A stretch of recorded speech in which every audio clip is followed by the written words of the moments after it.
Flacco at least played the year before that. Like, he hasn't played. He was a semi-finalist to go into the Hall of Fame. He literally reset. And just for the record, like I said on Facebook, the nigga wasn't going anyway.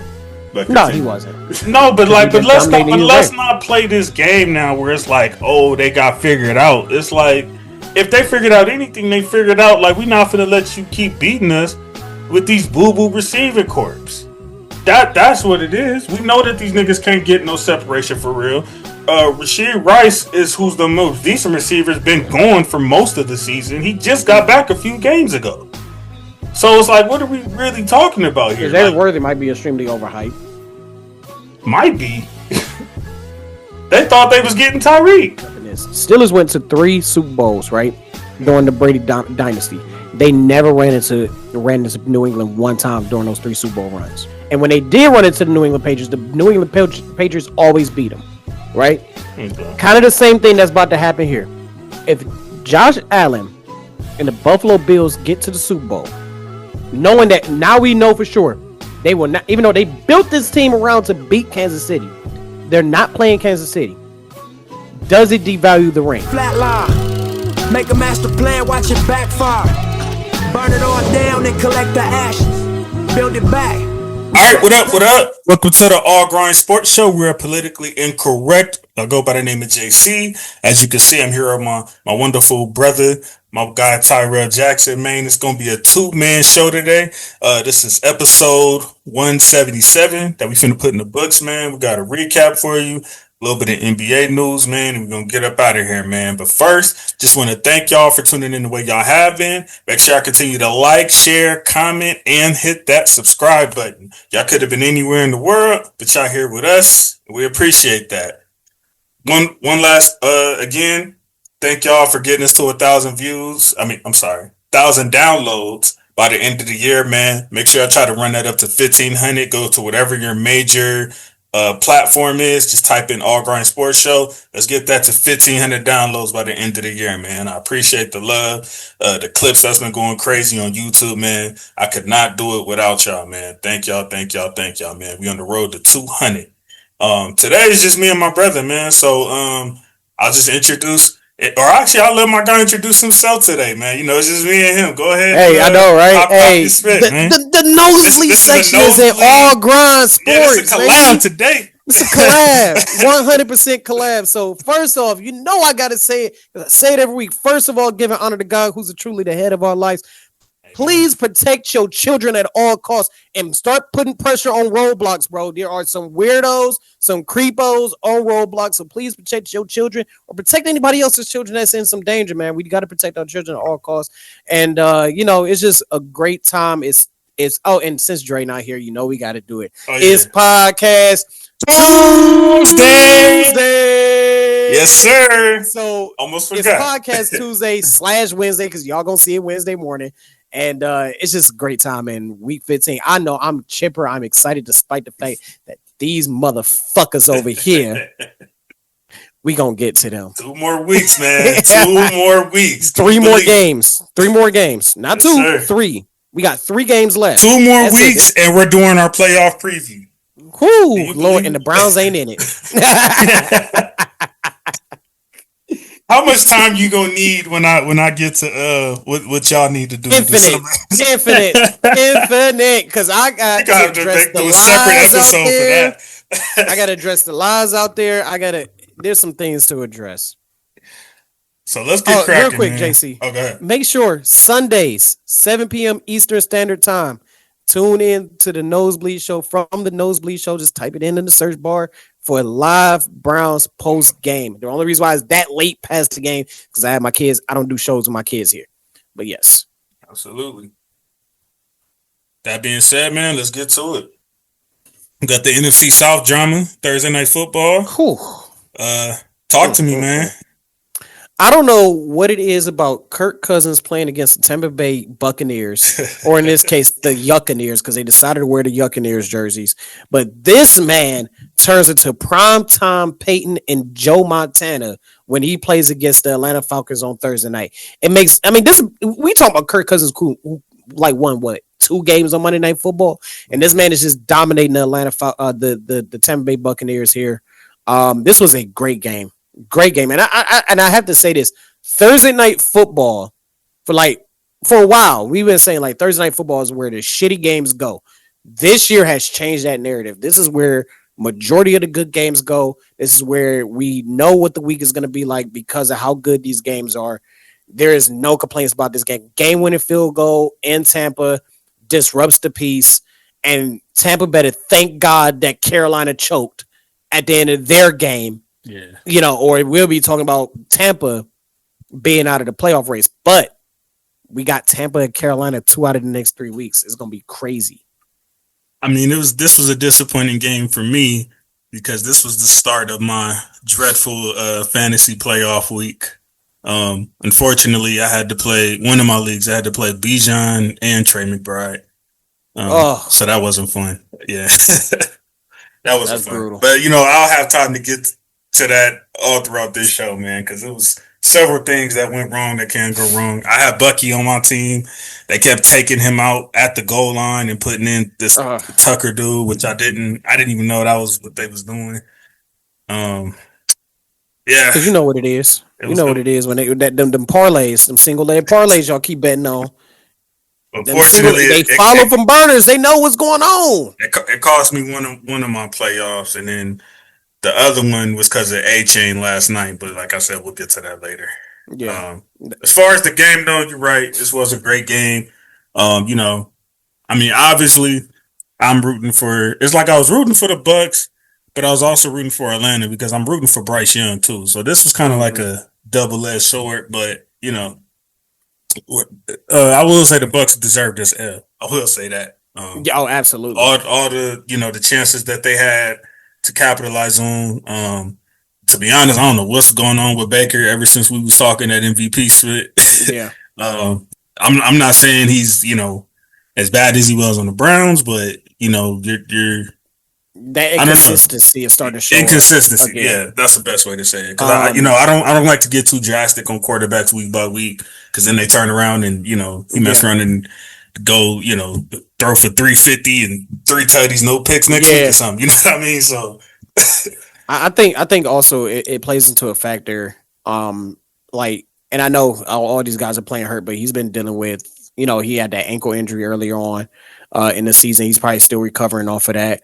The offensive line hasn't been playing as good for Tampa as they were in the beginning half of this season. And to be fair, all his receivers been hurt. Yeah, I think his receiver core Thursday was the first time they were all on the field together. Yeah, and didn't Mike Evans get hurt again, if I'm not mistaken? So I think he's good. I think he's fine. I think you go okay, yeah. Okay, but you got the.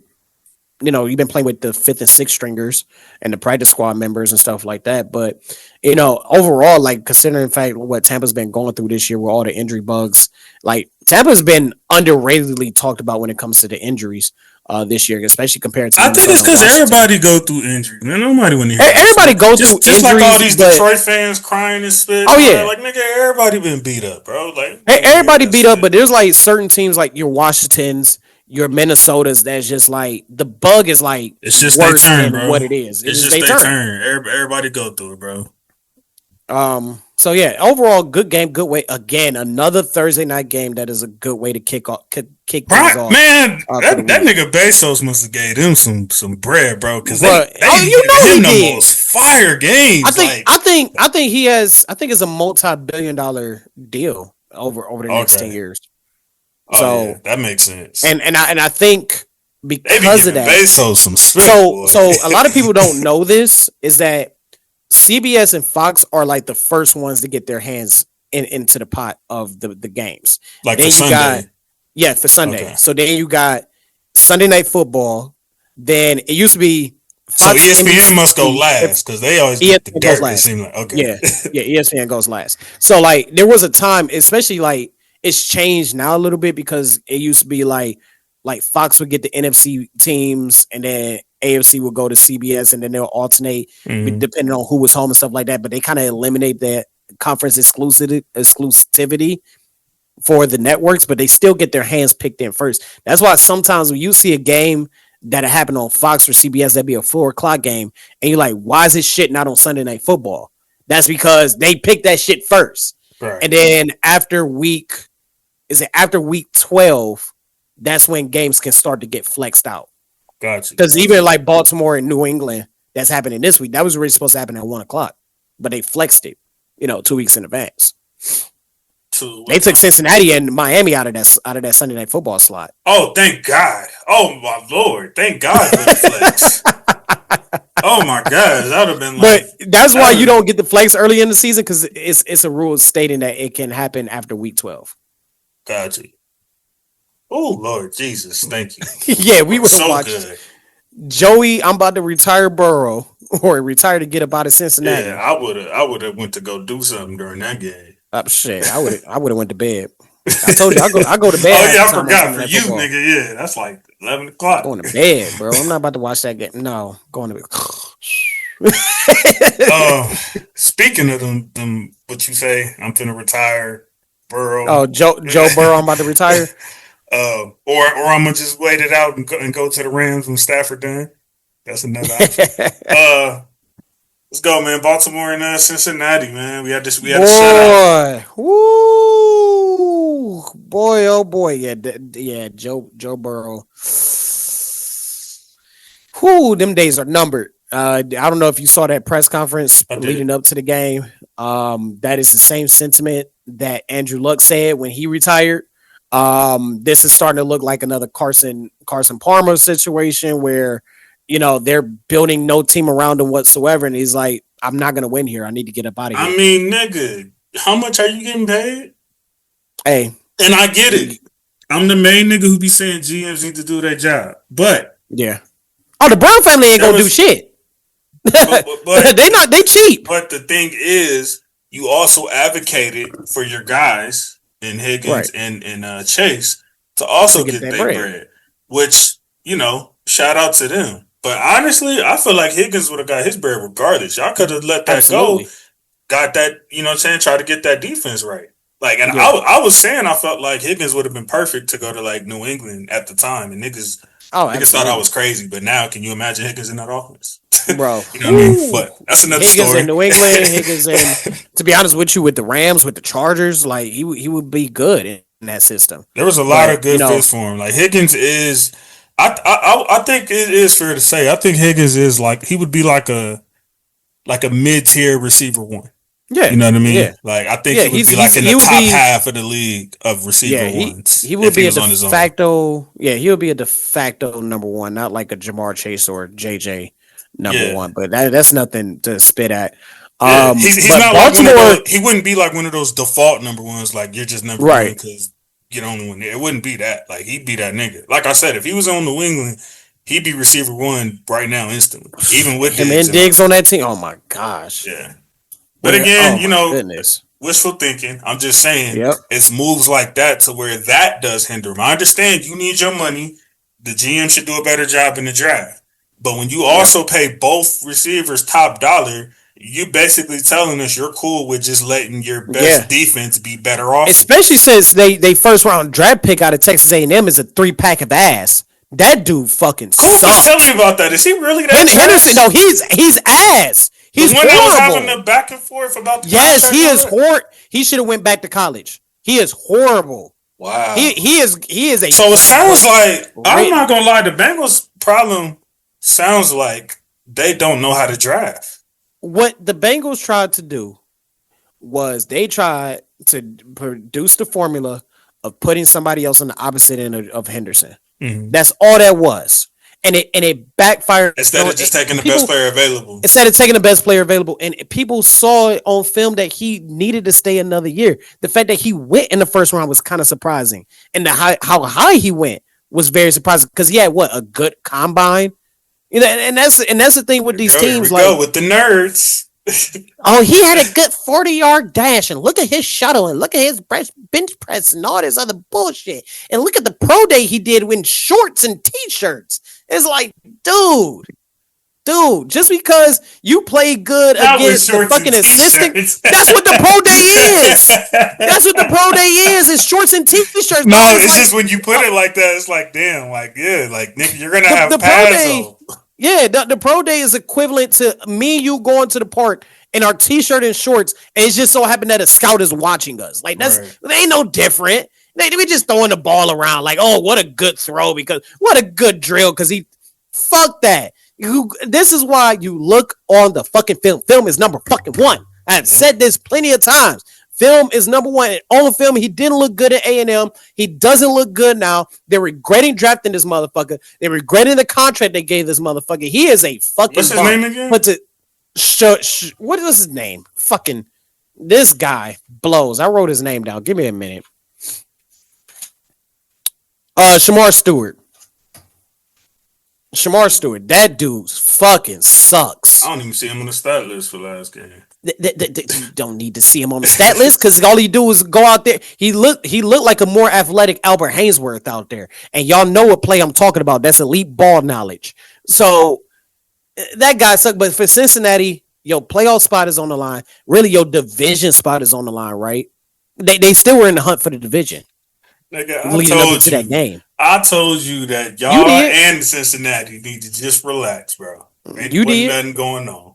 I mean, the Browns knew to relax, but I'll tell you this, like, and I wasn't here to talk about it last week. That Buffalo game killed their momentum. It killed them. They were feeling good, and then it's just Joe Burrow throwing pick six out here, like uncharacteristically. Like these Both guys of are them, playing back to back. They had that game in the bag. He threw back-to-back interceptions, and then in Baltimore, he threw another pick six. You know, it's just. And then after last night, it's looking murky. Burrow's out, but it's looking murky for Lamar to get into. Mahomes is out. Prayers up to Mahomes, by the way. Oh my God. Absolutely. Him and Micah. Yeah, because Micah got the torn ACL too. Yeah. Yeah. I mean, again, this is once again enter into the Steelers. The only way you lose this division is by you shooting yourself in the foot, Plaxico Burress style. That's the only way. They would practically, if I'm not mistaken, I think they would practically have to lose out. They would. Because I think they said something like they can lose the next two games, but as long as they beat Baltimore, regardless of anything else, they'll be fine. They still get the division. So it's like, because they'll sweep literally Baltimore have to point. split the bed. So yeah, it's because their next three games is in this order is Detroit, Cleveland, and Baltimore. And they like I've told they you could before, lose all of those. They could lose. Like I said, Cleveland they haven't won 4 out of the last 6 in Cleveland. They've lost, so it's not an easy dub against Cleveland. And you know y'all niggas gonna want to spoil it for them for sure. Absolutely, Shedeur gonna want to do that shit too. So it's nothing really much to talk about with this game because the Baltimore Ravens put belt to ass on them, and I ain't got my belt here because I had to use it a couple of days ago. But you know, like. They put belt to ass on them, plain and simple. Like Cincinnati was ill-equipped, unprepared, uninspired. To be honest with you, they played like the fucking Browns this Sunday. And then we got another BTA. Raiders and Eagles. I mean, come on now. As bad as the Eagles been playing, come on now. I didn't think it was possible, but Kenny Pickett was still worse than I thought. And I didn't think that was possible. Like, damn, bro. You at least got Genty out the backfield and Bowers to force feed. Another one of my fantasy guys. You know what didn't help Pickett is the fact that the Eagles knew him. He was on the roster last year. Yeah. They knew all his tendencies, they knew all his weaknesses, and they knew how to expose it, and they were good enough to expose it. So, you know, but Kenny's been in the league for 4 years? You know, Coop tried to hype his ass up. Coop tried to hype his ass up, and I told him he was a worse version of Cody Kessler. I told him that. No, me and Coop had some Pickett arguments last season, for sure. He got mad at me a couple times talking about Pickett. He's not him. There are quarterbacks that you just know, not that guy. Yeah, Kenny Pickett's not he serviceable backup. I just was like confused because I remember he had that season where he threw more interceptions than touchdowns. But then coming into the season, Steelers fans was all pumping him up like, you know, Yeah, He was the they next fired coming, or they was good, and I was like, wait a minute, like, am I missing something? Like, Pickett was trash last year. Like, Nah, what? you wasn't missing nothing. The Steelers fans got so behind Kenny Pickett that they got Matt Canada fired because they were blaming Matt Canada for why the offense was stagnant. I'm not saying Matt Canada was a good offensive coordinator. Yeah, but it intensified. Well, Ben Roethlisberger made the offense look good, obviously, but like they intensified it with Kenny because they was like, well, he's underdeveloping Kenny Pickett, and it was like, no, Kenny's not good. He's not that guy. Yeah. You know, and Pittsburgh. Does Canada have a job or no? I had to look it up. I'm pretty sure he has a job somewhere. These coaches get fired and they get hired somewhere else all the time. Hiding somewhere, huh? No, for real. Yeah, we ain't gonna take too much time on this. If you want more analysis on this, as I always do with Raider games, y'all go on over there to my OG's podcast, the Raider Ragu Show, and he will give you the full insight breakdown of that game because we ain't doing it. Canada is not employed anywhere, so I wonder if he just decided to stop. And free Bowers, by the way. Yeah, absolutely. And free Genty. I just can imagine what he looked like with a real quarterback because the fact that he's never had one and has looked the way he has just shows how scary of a player he is. Oh my God, can you imagine if he had Herbert? No, I can't. Or Mahomes. I mean, I know the Raiders would never do that, but man, if the Chiefs were able to find a way, man, niggas would be in trouble. But nah, they would. The Raiders ain't gonna do that to the league. I don't think. Nah. Because nobody would ever forgive the Raiders for that. If they think Goodell and them hates them now, let them do that switch. Because them owners will all be knocking on that nigga though. Yeah, that shit. Yeah, there ain't nothing to really talk about this game. It was a belt-ass game. And that's and I want to point this out, by the way. The Raiders got shut out twice this year. Both scores were 31-0. That's crazy. Wow. I didn't even think that. I mean, I know we're going to talk about it at the end of the season, but just real quick, if you can, like, where do the Raiders even go from here? You know what? Subscribe to the Raider Ragu Show. Absolutely. We're not gonna stress ourselves out like that. I ain't stressing myself out, but that's like I ain't gonna front, bro. That the Raiders ain't my business, especially when we got somebody that's a Raider head. You know, we got one person that's a Raider head, and we know. Come on now, you've always been a Jaguar. Yeah, exactly. The only thing I can think of, they to be honest, they're gonna have to do it again. They're just gonna have to blow it up again. I would not keep Pete Carroll here whatsoever. They have progressively gotten worse as the season's gone on.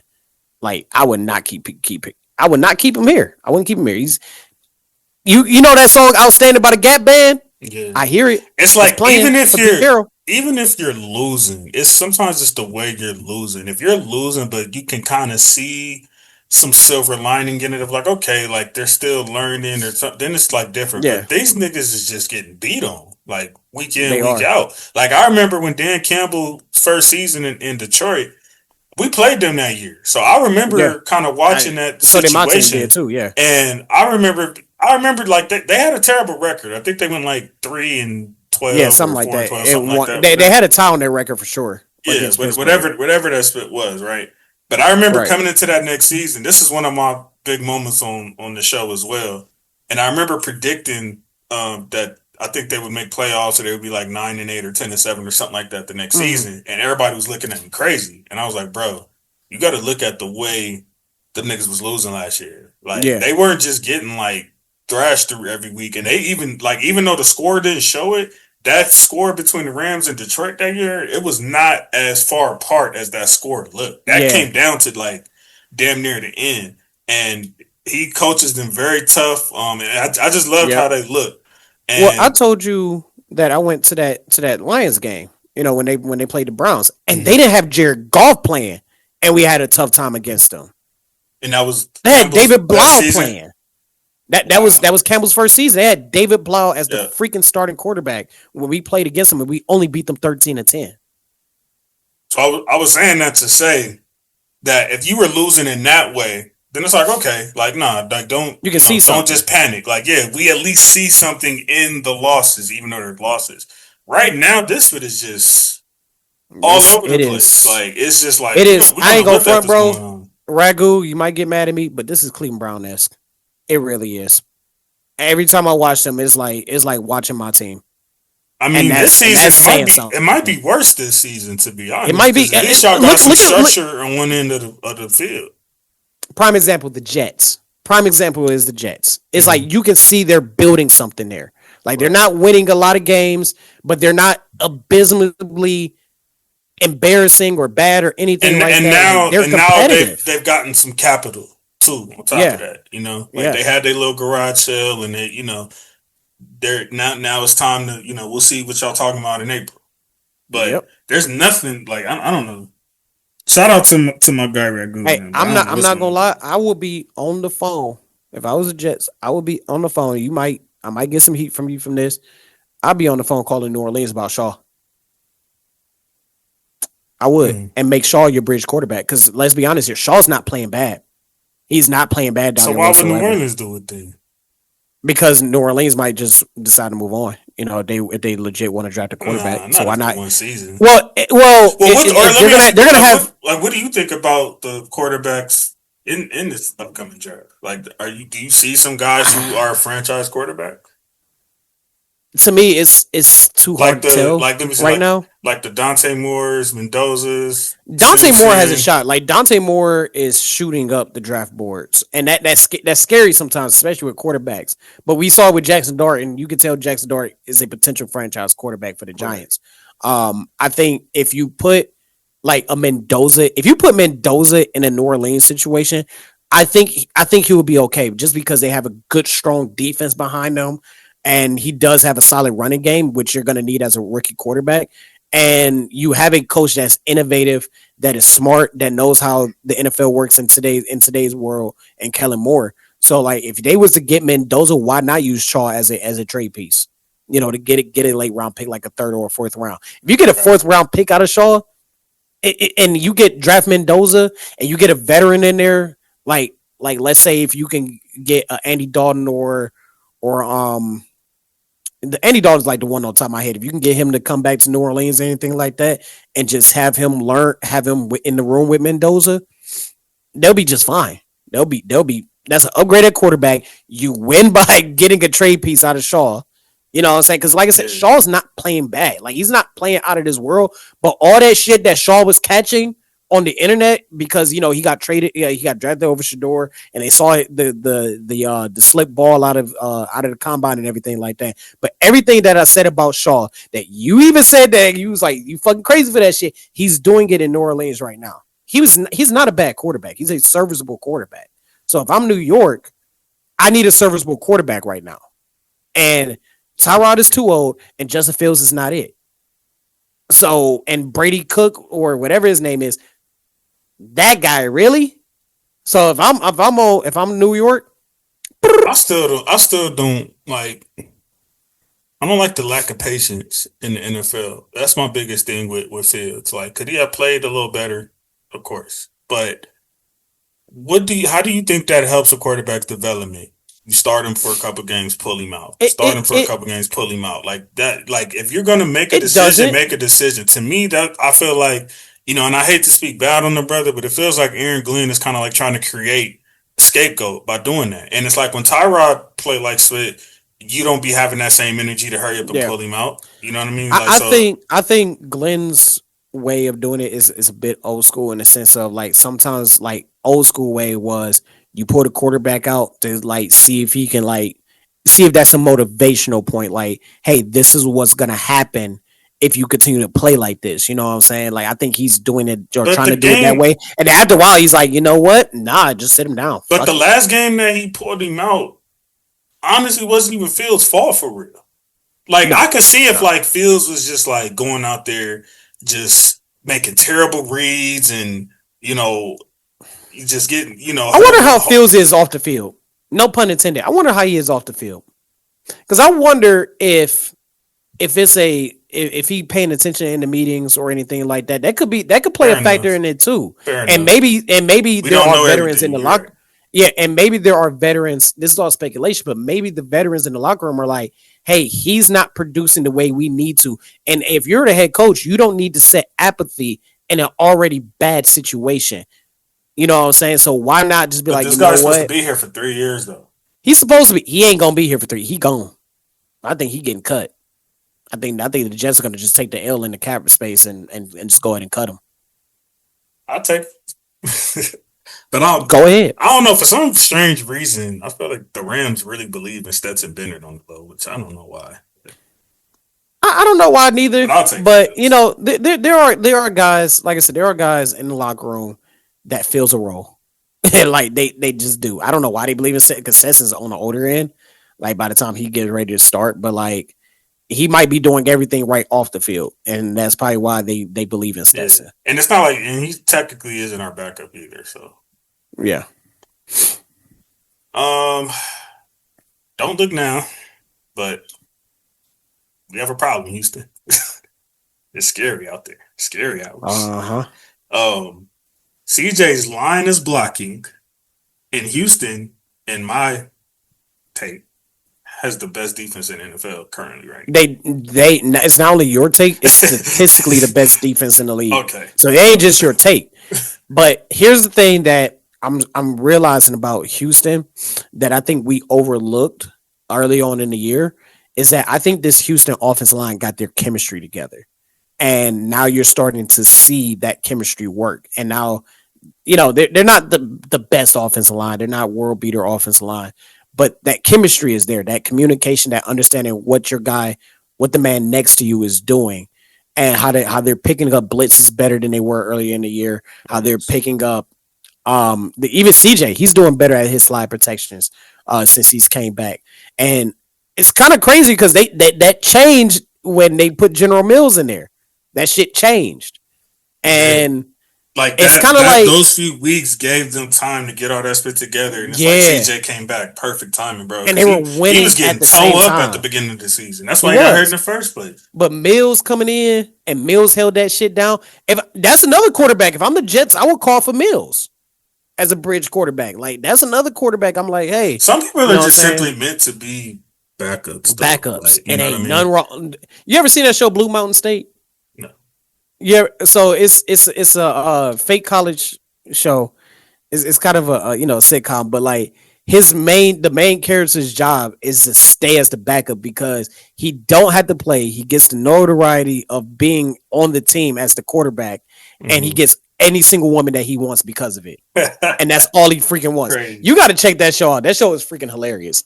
But like, I mean, a backup quarterback might be the second. That might be the second best job after a fired head coach. Hell yeah. Because you just get because a backup quarterback still gets millions, and you just get the best seat in the house. You do. You gotta have. Hey, you know what's better than the backup quarterback?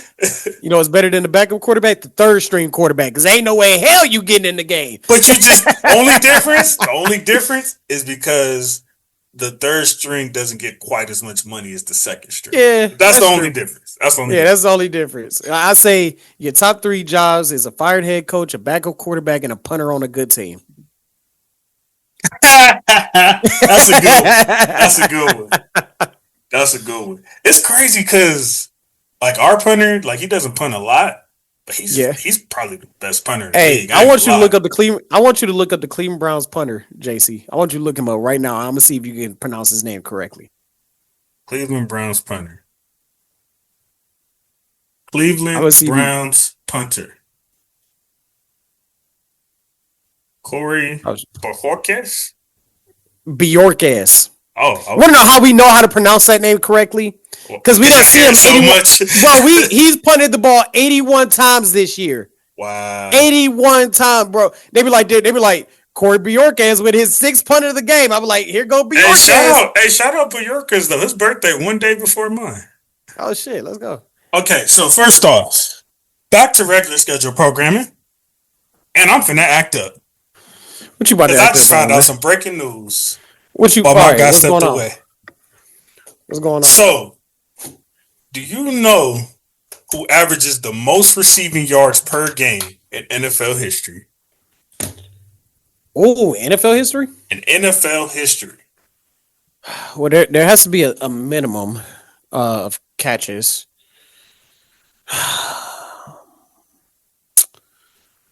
This is where you're gonna get me because I'm not good at record stats sometimes. You'd probably be surprised to hear who it was. Well, I wouldn't be surprised. It's not Jerry Rice. Believe it or not, it's not Jerry Rice. Definitely not. He's Receiving yards in a game. Is he? Not, oh well, yeah, he had all them weapons, and then he went to Oakland and then had Tim Brown. So yeah, that makes sense. I'll give you a hint. It's a current player. It's not Jamar Chase, is it? Close. Justin Jefferson. Jamar Chase was all time second or third all time. Wow. This is per game. But that was until Sunday. There's a new sheriff in town with the number 12 in this stadium right here. Mr. Puka Nacua, who y'all don't put enough respect on his mother effing name, averages the most receiving yards in NFL history of anybody who's ever played. Yes. Hold on to it. There goes that man. There goes that mother effing man. Let me tell you just a few of the names he's over. Mr. Justin Jefferson, Mr. Jamar Chase, Mr. Megatron, and that guy, AB, CTE, SPN, that guy. Puka is number one. I just want to pop my shit. Twitter? That was Do he still post on Twitter? I don't think he posts on Twitter because of what's going on with him. You know, it's probably like a charge or something. He is on a charge. It's like attempted murder. Yeah. I mean, even though from what I see, it looked like self-defense. But that man always finds a way to escape. I won't go there. So yeah, nothing to see there. The Cardinals are far worse than I thought they would be. That is one prediction I definitely got wrong. I told you they was about to put belt to ass on them. No, I'm just saying for the whole season, though. I thought they would be better than this. I told you that. It's the Arizona Cardinals. Come on now. Browns fans saying that is crazy. Thank you. And then, this is kind of the sad game. I mean, I know many weren't sad about this, but I was. I don't like that type of spit. But we have the Chargers and Chiefs, man. Can we put this season into perspective, man? It just seemed like it was just a complete season from hell. Mm-hmm. I don't know if maybe they were just due for one. You know what I mean? They've been dominant the last decade. What they were doing was already unprecedented and unreal. Never really happens. You know what I'm saying? Outside of, the New England tenure. Right. And here we are, and, Chiefs are out of the playoffs, and if we're being honest, next year ain't looking too good either, man.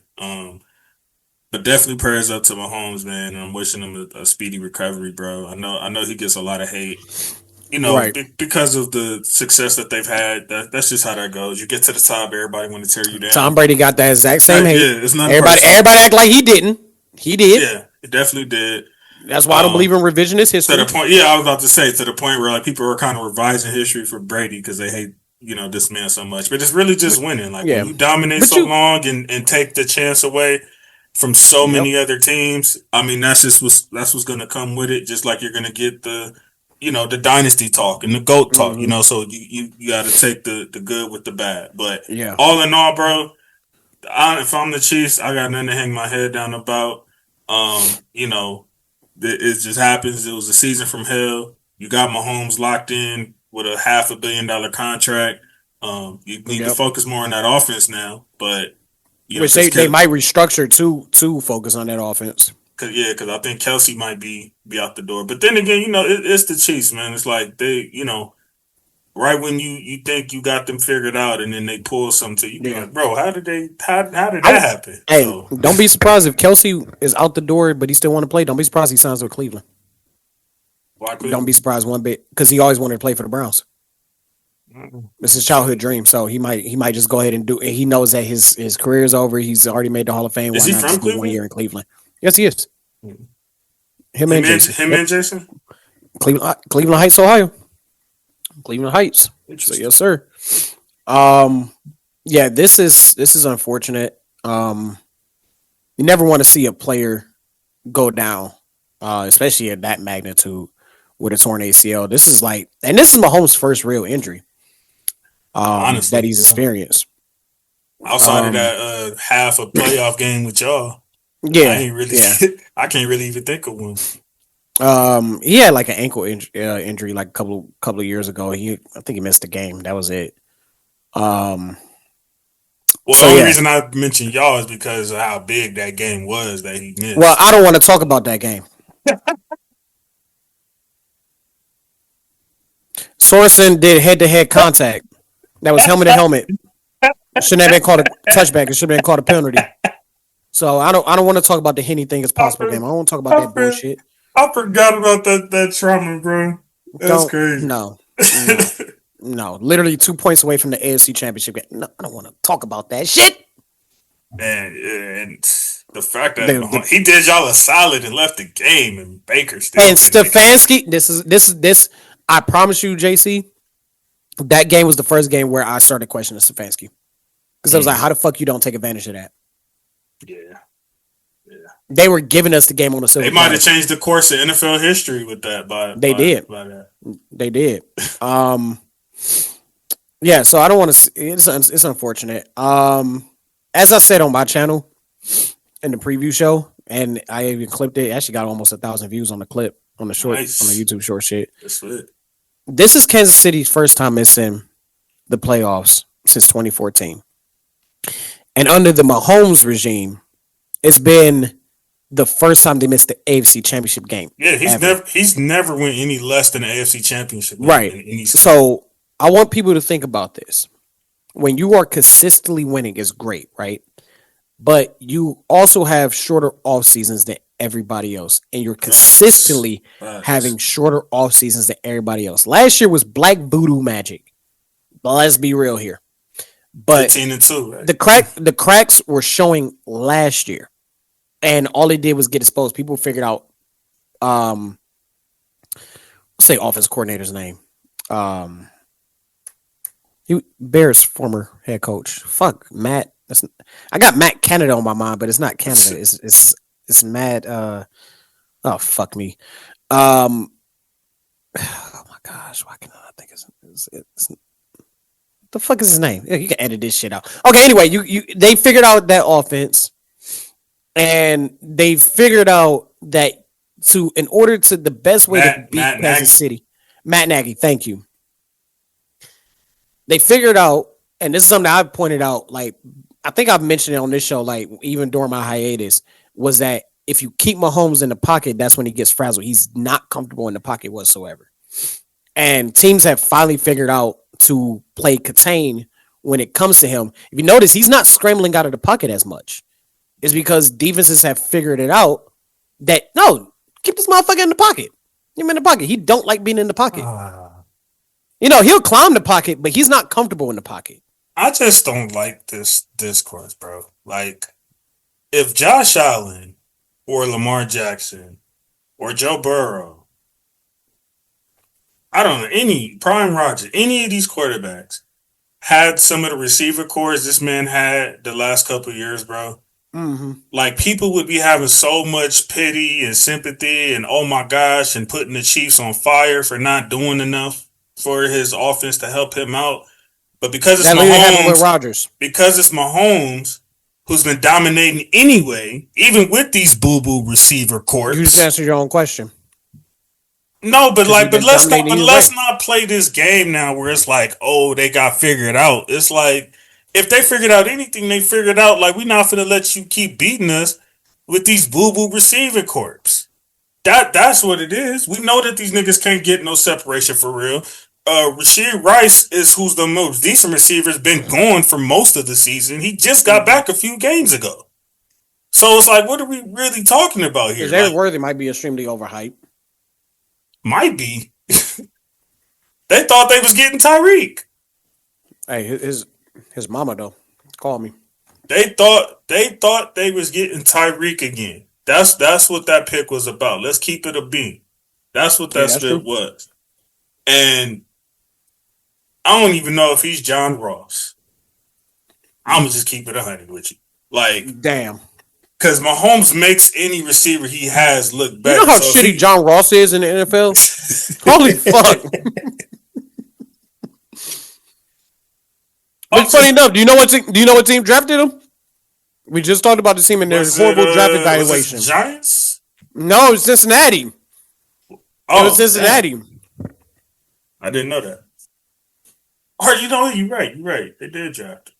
Yeah, talk about draft evaluation. Jesus. But they saw him break Chris Johnson record. They was like, yeah, we got to get this guy.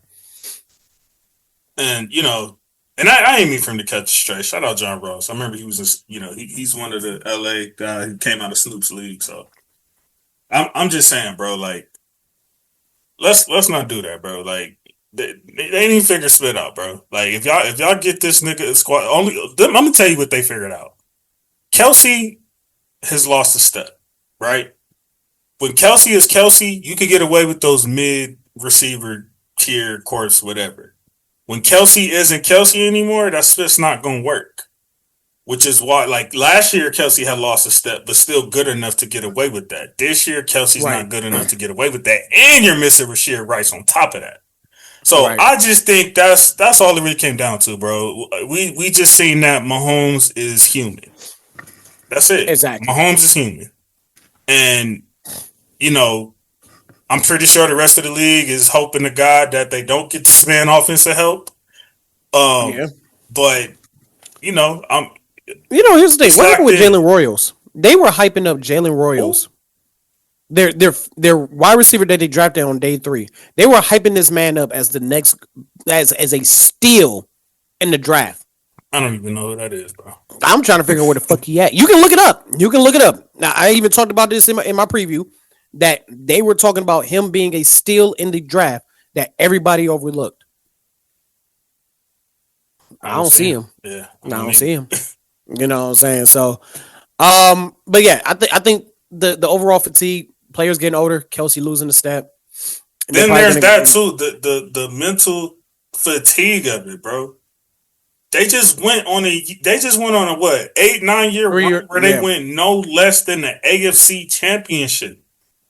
Like, you can't do the split every single year. Now, again, take the good with the bad. On the other side, you got people talking about greatest dynasty ever, Mahomes over Brady. You got that type of, Kelsey over whoever, Gronk or Gonzalez, whoever it is you want to talk about. So you had all these discourse. So it's on both sides. Don't get me wrong.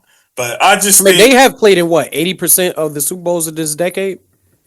They played in 80% of the Super Bowls. I don't know that to be true, but that sounds that is true because 2020. No, I'm just saying 22, 23, 24. Even without looking at it, I'm saying I believe they played sounds in right. 4 out of the 5. The only Super Bowl they didn't play in was the Rams and the Bengals. They've literally played in 4 out of the 5 Super Bowls in this decade. Bro, in the AFC, put it this way, bro. In the AFC, for the last, I would say 9 years, you are not winning a Super Bowl without going through the Chiefs. Facts. Point blank, period.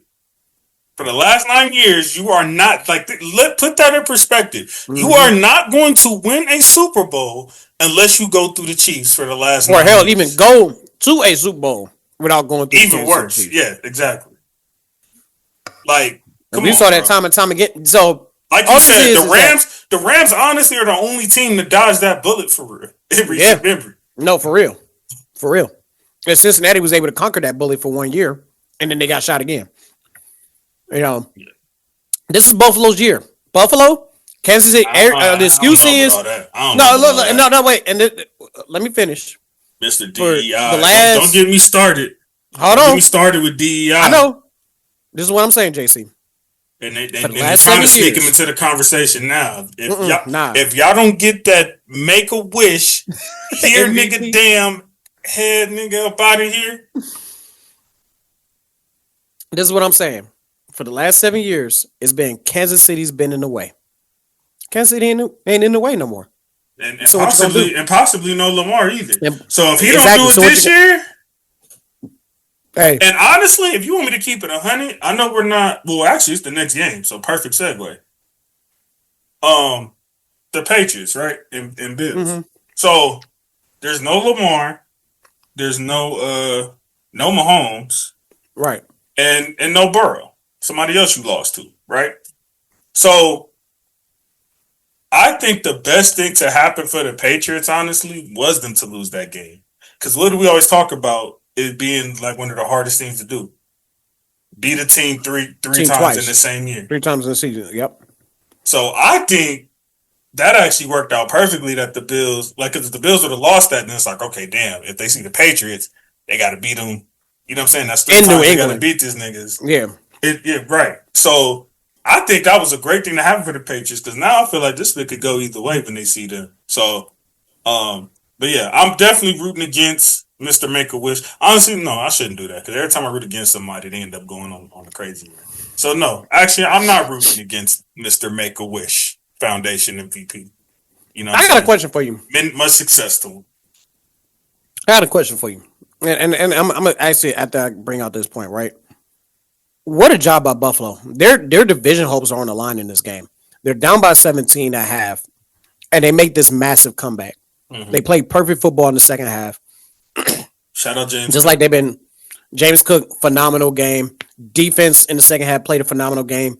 Outscored them 28-7 in the second half. Very good game. My question to you is this. And now, I'm gonna talk about my point of view. And Coop, sorry, buddy, but I got to bring your Steelers up in this. Steelers went to 3 Super Bowls, right, during the Brady dynasty. They never ran into New England one time during those 3 Super Bowl runs. Never ran into them. You saying Buffalo didn't? No. The Steelers never ran into the New England Patriots. And when they did run into the New England Patriots, the New England Patriots always beat them, right? Okay. Kind of the same thing that's about to happen here. If Josh Allen and the Buffalo Bills get to the Super Bowl, knowing that now we know for sure they will not, even though they built this team around to beat Kansas City, they're not playing Kansas City. Does it devalue the ring or even the run, in your opinion? No. Because you know that discourse is going to happen. It happens with Pittsburgh already. I mean, I think for the people who are against the Josh Allen bandwagon, yeah, I think for them they're going to use that as discourse against him. But as a team for Buffalo, no, I don't think people will use it against them because I mean it's a part of the game. You know what I'm saying? It was just the Chiefs' turn. Like we expect them to do something that's kind of like unreal. You know what I mean? Like the Chiefs can't be there every year, even though they have been. So no. But I think as far as Josh Allen, it's like you can't be, the Josh Allen dick riders can't be popping their sweat as much. And the 1 year you went is because Lamar and all them didn't get to the playoffs. To be honest, you was one ball dead and Mark Andrews' chest away last year from losing, not going. To be honest, so right.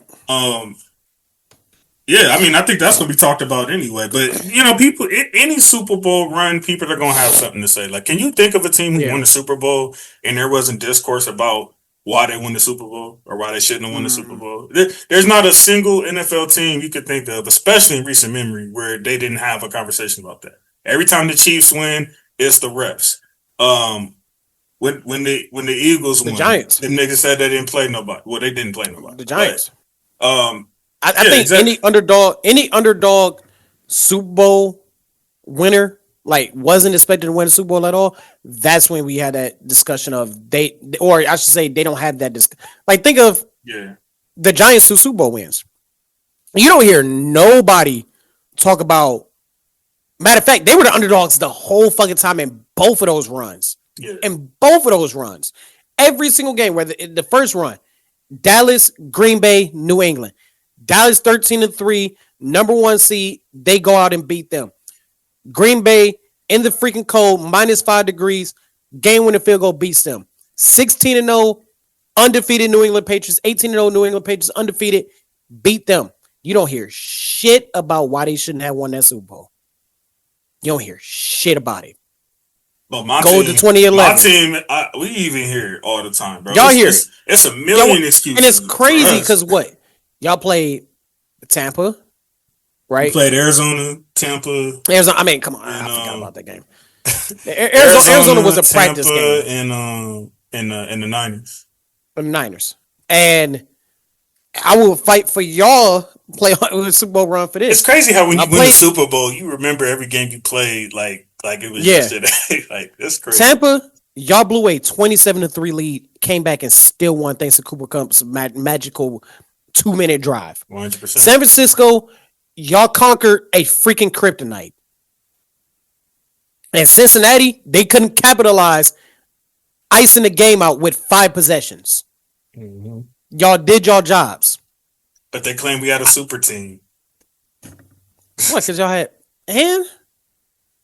people who use the super team talk, whether it's basketball, football, it's pure envy. Because if that was their team, they wouldn't say shit about Absolutely. it.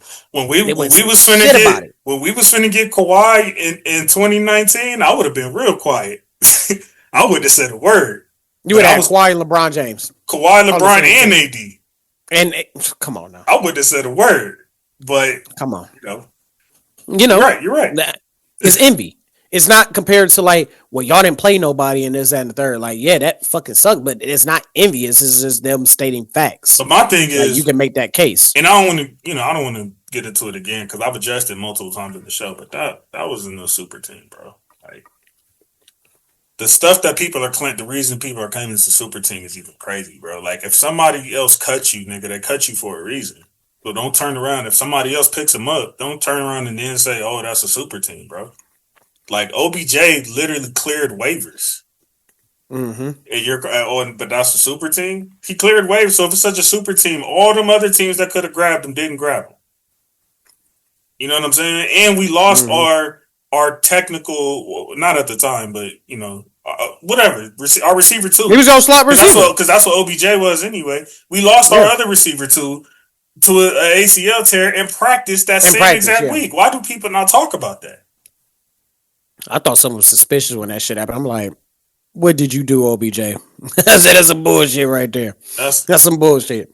But no, it's just, basically, my point to answer your question, bro. Yeah, like anytime somebody wins the Super Bowl, bro, there's gonna be discourse behind it. And honestly, even in the NBA, bro, there's always gonna be something somebody can point to at some point in time. Oh well, if it wasn't for that championship, if it wasn't for that, like y'all championship, I'll keep it 100. Y'all championship. Was Draymond didn't play Game 5. Both for Golden State. People act like those they don't even count, right? Because y'all stacked the table.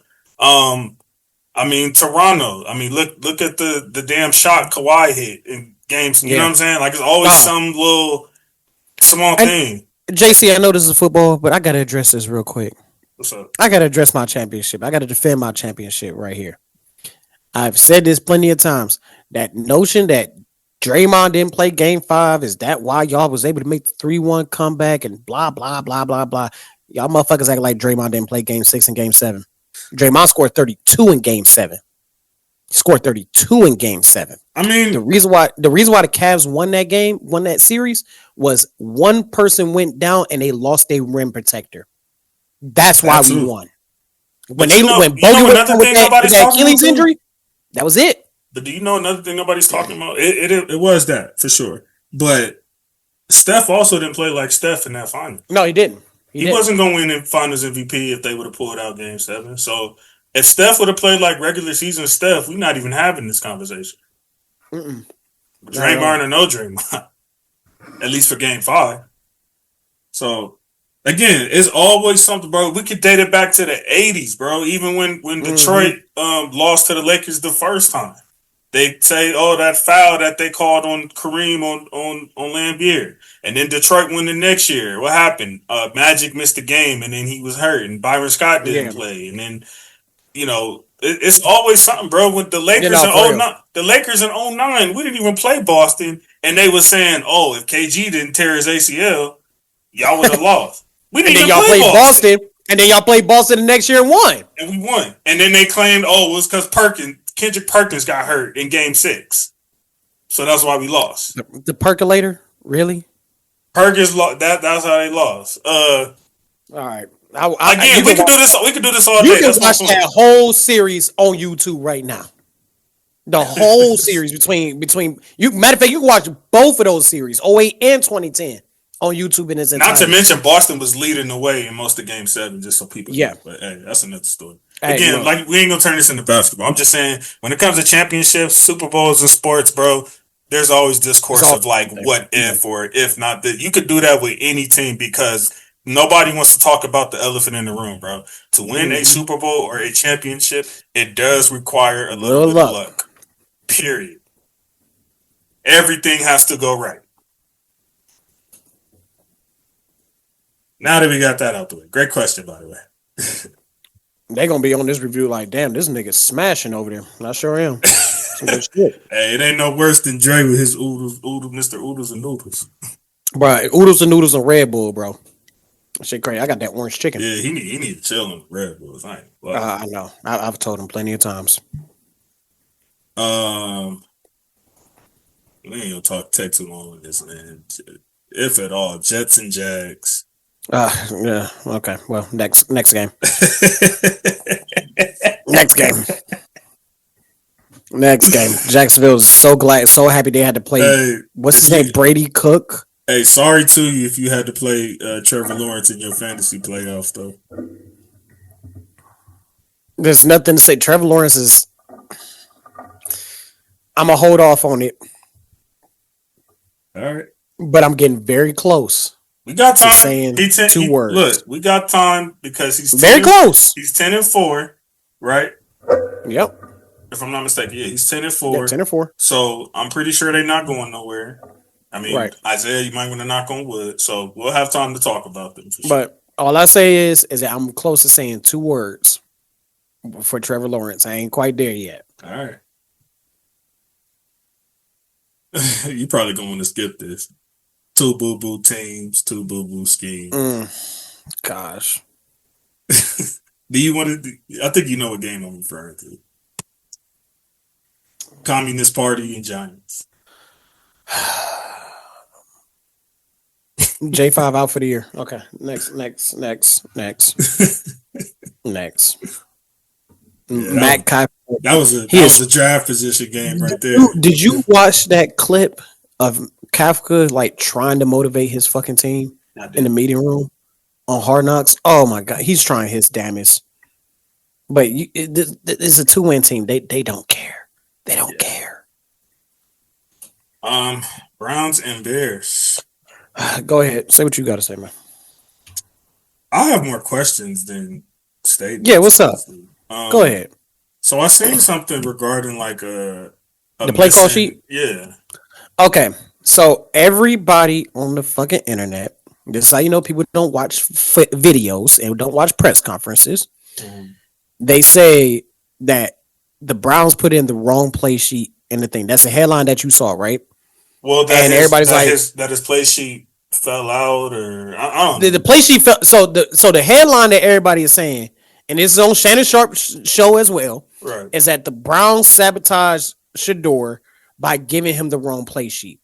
Shedeur literally said on Sunday after the game when he was asked what happened with the play sheet, because Stefanski got asked a question too. Stefanski was like, well, that was just miscommunication, and that's what really set the world on fire. Shedeur was like, no, the play sheet fell out of my wristband. Like, it just simply fell out. It was like, I lost play sheet. Well, people are also saying he might just be trying to protect Stefanski like you always do. Shedeur hasn't lied in not a single press conference. He hasn't lied in a single press. We, again, from the Nosebleed Show, we watch these press conferences. We review these press conferences. He doesn't lie. I'm not going to lie. His you keep it a buck. Is top tier, bro. It's like top tier. Well it's amazing. Well beyond his ears. Like, it's crazy. He sounded like got that dad. That when you got a dad that know how to control the media like he does. For somebody that they claim is so immature and arrogant, bro, he handles his press conferences better than like 90% of the people I see, and that includes NBA and NFL. Oh yeah, yeah.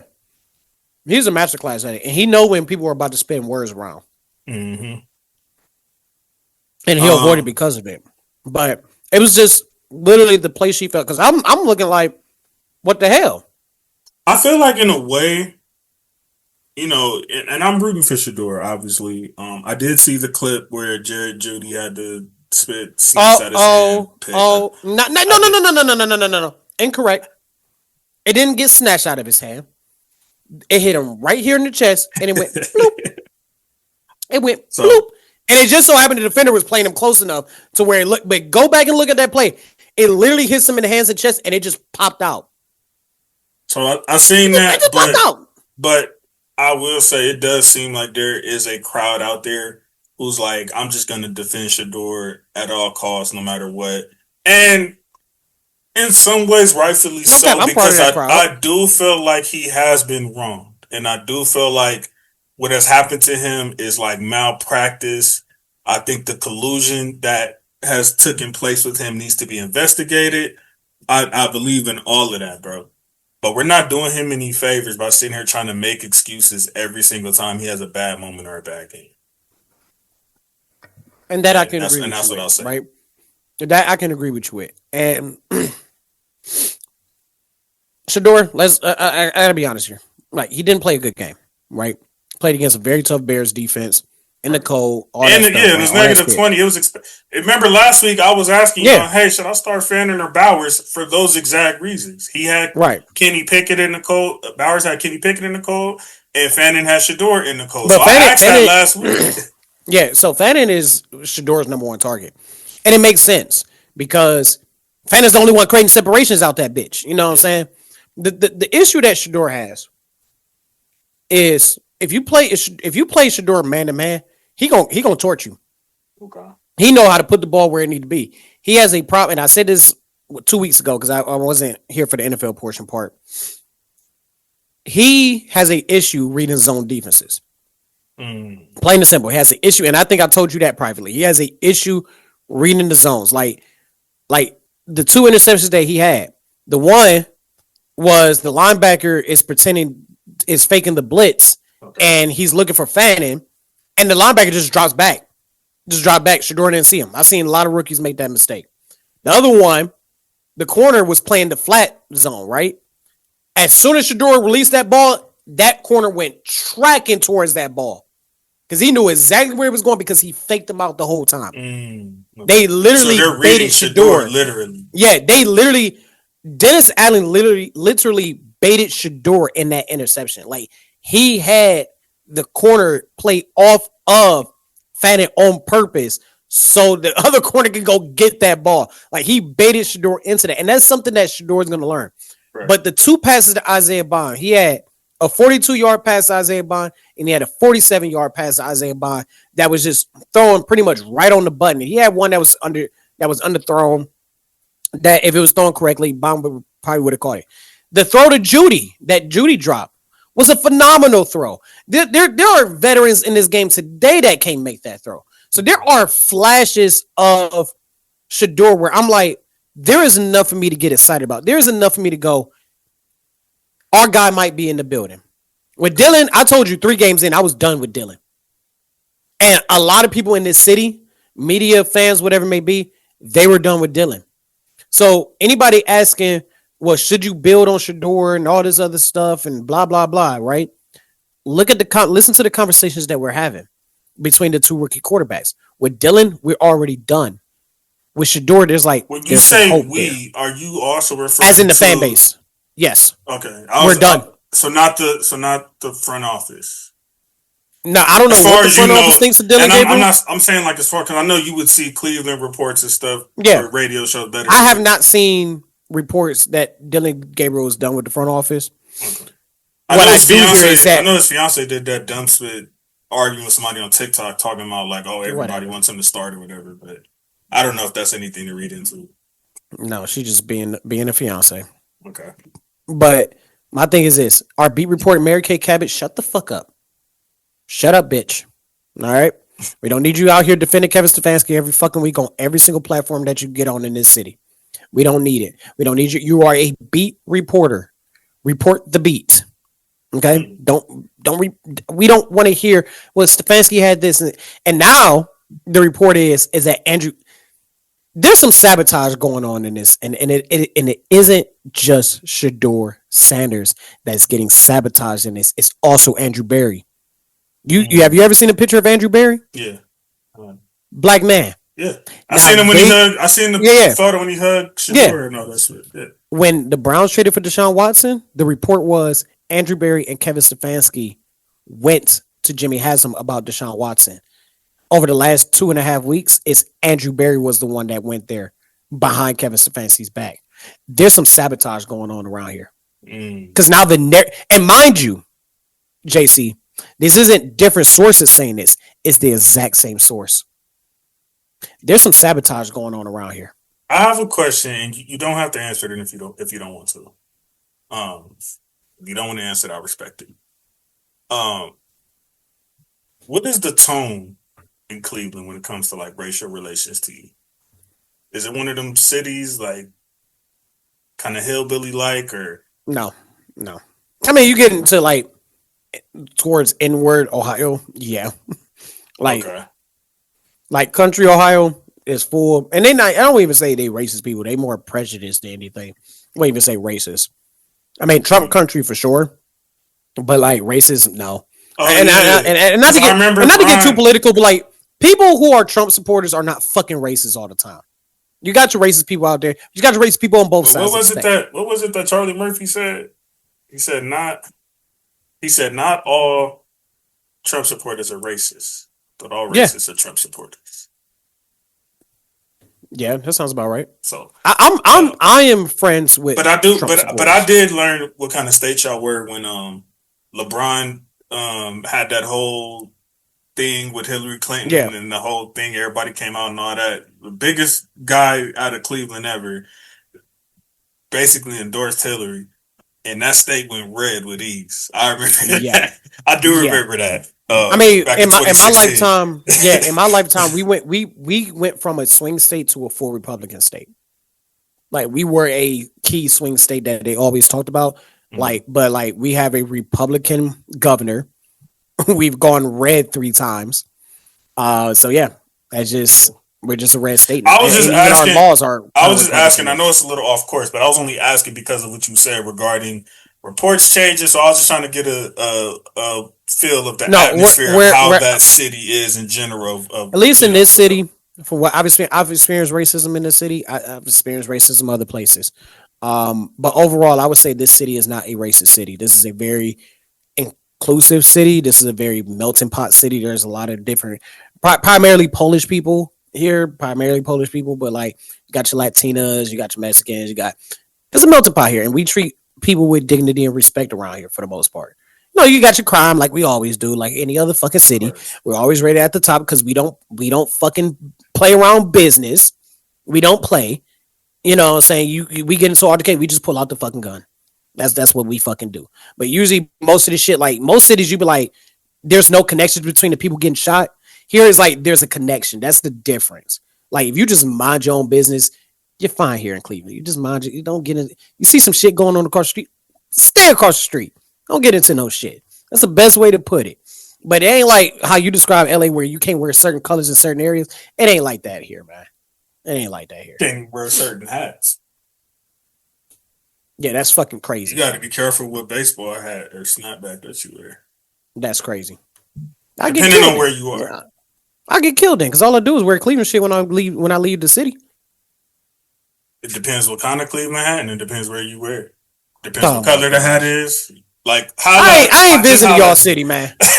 I ain't visiting y'all city. It's only certain, to be honest, if you want me to be real with you, bro, the only people that have to deal with that is if you're in areas that you ain't got no business being in the first place. If you stay in certain areas, which obviously, whenever you come to LA, call me and Ragu will let you know. But as long as you stay in the regular predominant areas, you should be fine. If you got to worry about that, that means you're probably going somewhere you ain't got no business going. Unless you're with somebody who's, familiar, then you're good. But that's pretty. I think it's a little bit over exaggerated. If you get caught up in something like that, you're probably somewhere you're not supposed to be, either due to ego or ignorance. You just took a wrong turn. Yeah. Sometimes you just don't know any better. No, I'm not saying like you in your car chilling. I'm saying like the P&B situation, for example. Like he just didn't know any better. Like I know it's Roscoe's, famous Roscoe's, but you can't just go to any Roscoe's. Like stuff like that. You know what I mean? Or certain gas stations. Like, that's what I mean. Yeah, that's like that here. There's certain gas stations you might want to stay out that gas station. Yeah. But back to regular schedule programming. Bryce, I want to get that Tyra Banks clip right now and put this bit on here. We was rooting for you. We was all rooting for you. Because there is no way, bro. You was in a prime position. They've been, to win this game. They finally have been patient with you like I've been begging them to do the last 2 years, bro. You're in a prime position to take over your division, man, and practically all but guarantee yourself a playoff spot. And you drop one, bro, to your arch nemesis who's doing terrible this year. Like, right. I don't understand. And New Orleans sweep them. And I love you, Bryce. You know what I'm saying? Bryce is a Dina nigga. Like, I love Bryce, man. I'm still rooting for him. But you just made your path that much more challenging, brother. Yeah. You are in the wild, wild west right now, literally. Literally. It is no joke over here in the NFC right now. Honestly, your only path to playoffs, in my opinion, is your division. So, like you said, absolutely. 2 of the next 3 games are the Bucks. Grab your popcorn because it's going down. Yeah. It's going down. And I'll say this too. Yeah. They had a chance to win that game, and then the fucking late hit. That was on the quarterback slide. On the quarterback slide of all things. Yeah. Your defense holding up for the most on the quarterback side, and your dude just going there like a missile. We've been taught that for like 10 years. You can't do that, bro. I mean, it's sticky, but it's like I get it. It was they could have let it go. They could have called. You know what I mean? It's like they could have went either way with that, but hey, they gave it to them. You got to be more careful than that. But at the same time, bro, like they got to start giving the defense more grace, man, because these quarterbacks be trying to play games, bro. You know what I mean? So it's like you kind of got to be like that. So I get it from the defender standpoint too. I just think that I think that's one of the things they got to talk about when they have their, bargaining meetings and all that. The competition committee. Yeah, I think that's something that they need to discuss, man. Which they have that every year. And I understand, bro. The quarterback, like, let's be real here, bro. The money is in the quarterback, so you're gonna be more protective of the quarterback. F y'all feelings, but I mean, it's gonna get to a point where it's gonna be split. It's like, well, if y'all gonna call it anyway, I might as well. You know what I'm saying? So that's another reason you got to be careful, bro. You're gonna make the quarterbacks more of a target if you want to be so protective over them like that too. So you have to find a common ground. It's like Isaiah has always said on this show, bro. You're trying to make an extremely violent game safe. Yeah. Like, think about that. That's like that spit where when they be talking about these real version Lion Kings spit, and the excuse for how much they change is always like, oh, well, we want to make it more realistic. You want to make a movie about talking lions more realistic. You know what I'm saying? That's how I look at that. That's a great analogy. No, for real though, this shit's stupid. And I ain't gonna cap though. I did like the Mufasa movie. I did like that one, the prequel. I loved it. That wasn't bad. Yeah, they had it there, but New Orleans, a team that I was like, hey, could go 0-17. They got 3 wins now and 4. It's 4. Yeah, they're not getting that first pick. Sorry. Who's in line to get it right now? The Giants? The Raiders. No, the Raiders. No, don't even matter. Well, Tennessee beat Cleveland and the Raiders lost to. See, anytime you want to think about draft position, just think of how the playoffs will line up, but in reverse. Yeah, I know. I'm saying for the Raiders, like, honestly, I mean, what have they really done? They might draft Mendoza. Like I always say, bro, top 10 picks are for teams that don't know how to draft. If you know how to draft, you don't give a F about some picks. I would say this. I'll fix it up a little bit. Teams that consistently pick in the top 10 don't know how to draft. Because you do get your anomalies every once in a while. Well, what I mean by that is like teams who are like, oh, let's get the best pick possible. Let's get the best pick possible. Yeah. Oh, let's get 2. Let's get 3. Like the ones who are like just thirsty as hell to get in that top 5, it's usually because you don't know how to draft. Yeah, that's facts. Because if you know how to draft, You don't give it. How many years did my team say F them first round picks? Yeah. And they still built the and then team. when we did finally, the one first round pick we have had in the last 5-6 years, what did we do? Go get the defensive rookie of the year.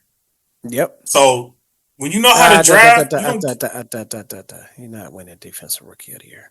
I'm talking about last year, brother. We didn't have a first round pick this year. Okay. Never mind. Goodness gracious, look at you. Yeah, I'm defending Schlesinger. Oh, we forgot to mention this. Myles Garrett, a sack and a half away. A sack and a half away. He should be half a sack away, but they thought he was a sack away because he's they fixed it. They fixed it in the middle. Oh, they changed it? They changed it to half a sack. They said Shelby had enough contact to draw to half a sack. Oh, they dirty, bro. Which was wrong because if you look at the replay, you can tell y'all didn't fix it what Brett Favre did. So initially it was a full sack, and then like in the middle of the game, they were like, well, they said that Harris had like contact with Caleb that caused the motion of the sack for Garrett to finish it off. Even though Shelby slipped right off. So he needs a sack and a half in 3 games. He needs a sack and a half to break the record in 3 games. And he plays Buffalo, Cincinnati. Well, Buffalo, Pittsburgh, and Cincinnati. He should get into Cincinnati alone. He probably going to get it in Buffalo. I'm just saying, if nothing else, Cincinnati should do it. Unless they changed it back, but I don't think they changed it right back because they gave him the sack and then they changed it. Let me see. I didn't see them changing it back. Last I saw, he needed one more sack, but they said that Shelby had created the contact, and that's why. Yeah, he's at 21.5. Yeah, they legit fixed it in the middle of the game. Like the NFL was looking at that play. He needs 1.5 to break it, 1 to break the record, 1 to tie it. Yes. Gotcha. All right, who's next, man? Almost done. Oh man, old man Rivers. I'm not gonna lie. He looked good. I was talking crazy, especially to Kenny, like my guy. I know I always got to mention you when we talk about the Colts. I'm not gonna lie. I was talking a little crazy. I was low key. I'm gonna say low key. I was legitimately scared for his life to start against that Seattle defense. I was scared for the grandpa. And he fared a lot better than I thought. I know he had the desperation throw at the end or whatever. Yeah. Through the pick or whatever. But as far as considering the circumstances and going against that defense and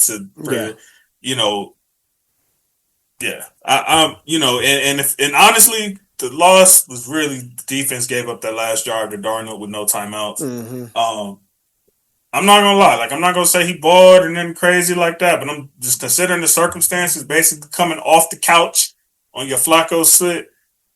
Not how bad against. They haven't played 5 years. Like Flacco at least played the year before that. Like he hasn't played. He was a semi-finalist to go into the Hall of Fame. He literally reset. And just for the record, clock. Like I said on Facebook, the nigga wasn't going anyway. But no, he wasn't. And I think he knew that too. That's why he was like, man, I just make it seem like that's the reason. It was too much star power on that. But shout out to Rivers though, because I did see that he also reset his clock for the NFL healthcare benefits. He did. So I guess it was about to expire, and he reset that for look at all them kids he got. Yeah, exactly. He needs it. All them kids. So if anybody needs it, he needs it. So now for the next 5 years, the NFL pays for all his medical benefits. Because he ain't got playing chess, not checkers. Exactly, because he got what? I think his oldest is like 21, 22 years old. Like that's it. And bro, he's literally a grandpa. That wasn't a joke, nigga. He has. Oh yeah, that's right. Yeah, his daughter did have a child. Yeah, yeah. Shout out to Granddad, man. Granddad Rivers. Let's go. That cooked. I was trying to think, like, is that the first granddad that has played an NFL game? No, probably George Blanda. I think George Blanda played. He retired at 49 years old. Dang. Sheesh. Well, this was a great setup. I wanted the Coast to win, but this was a great setup for Thursday, ain't it? I will say yes, but I will say this. Regardless of what happened, I know we got the Daniel Jones injury and everything like that, but this Colts team will, because we're not even talking about them making the playoffs, and even though they're still in the hunt, this will go down as one of the biggest in-season collapse in NFL history. We will talk about this for generations. This will be talked about forever. Nah, the Steelers went 10-0, bro. Oh, no. Hey, I'm talking about all time. I'm talking about all time. This is up there. It is. Steelers one is up there. This is up there. Are you saying this is the or it's just one of them? No, not the. It's up there as one of the ones that we're going to talk about. We've seen a couple of them recently. No.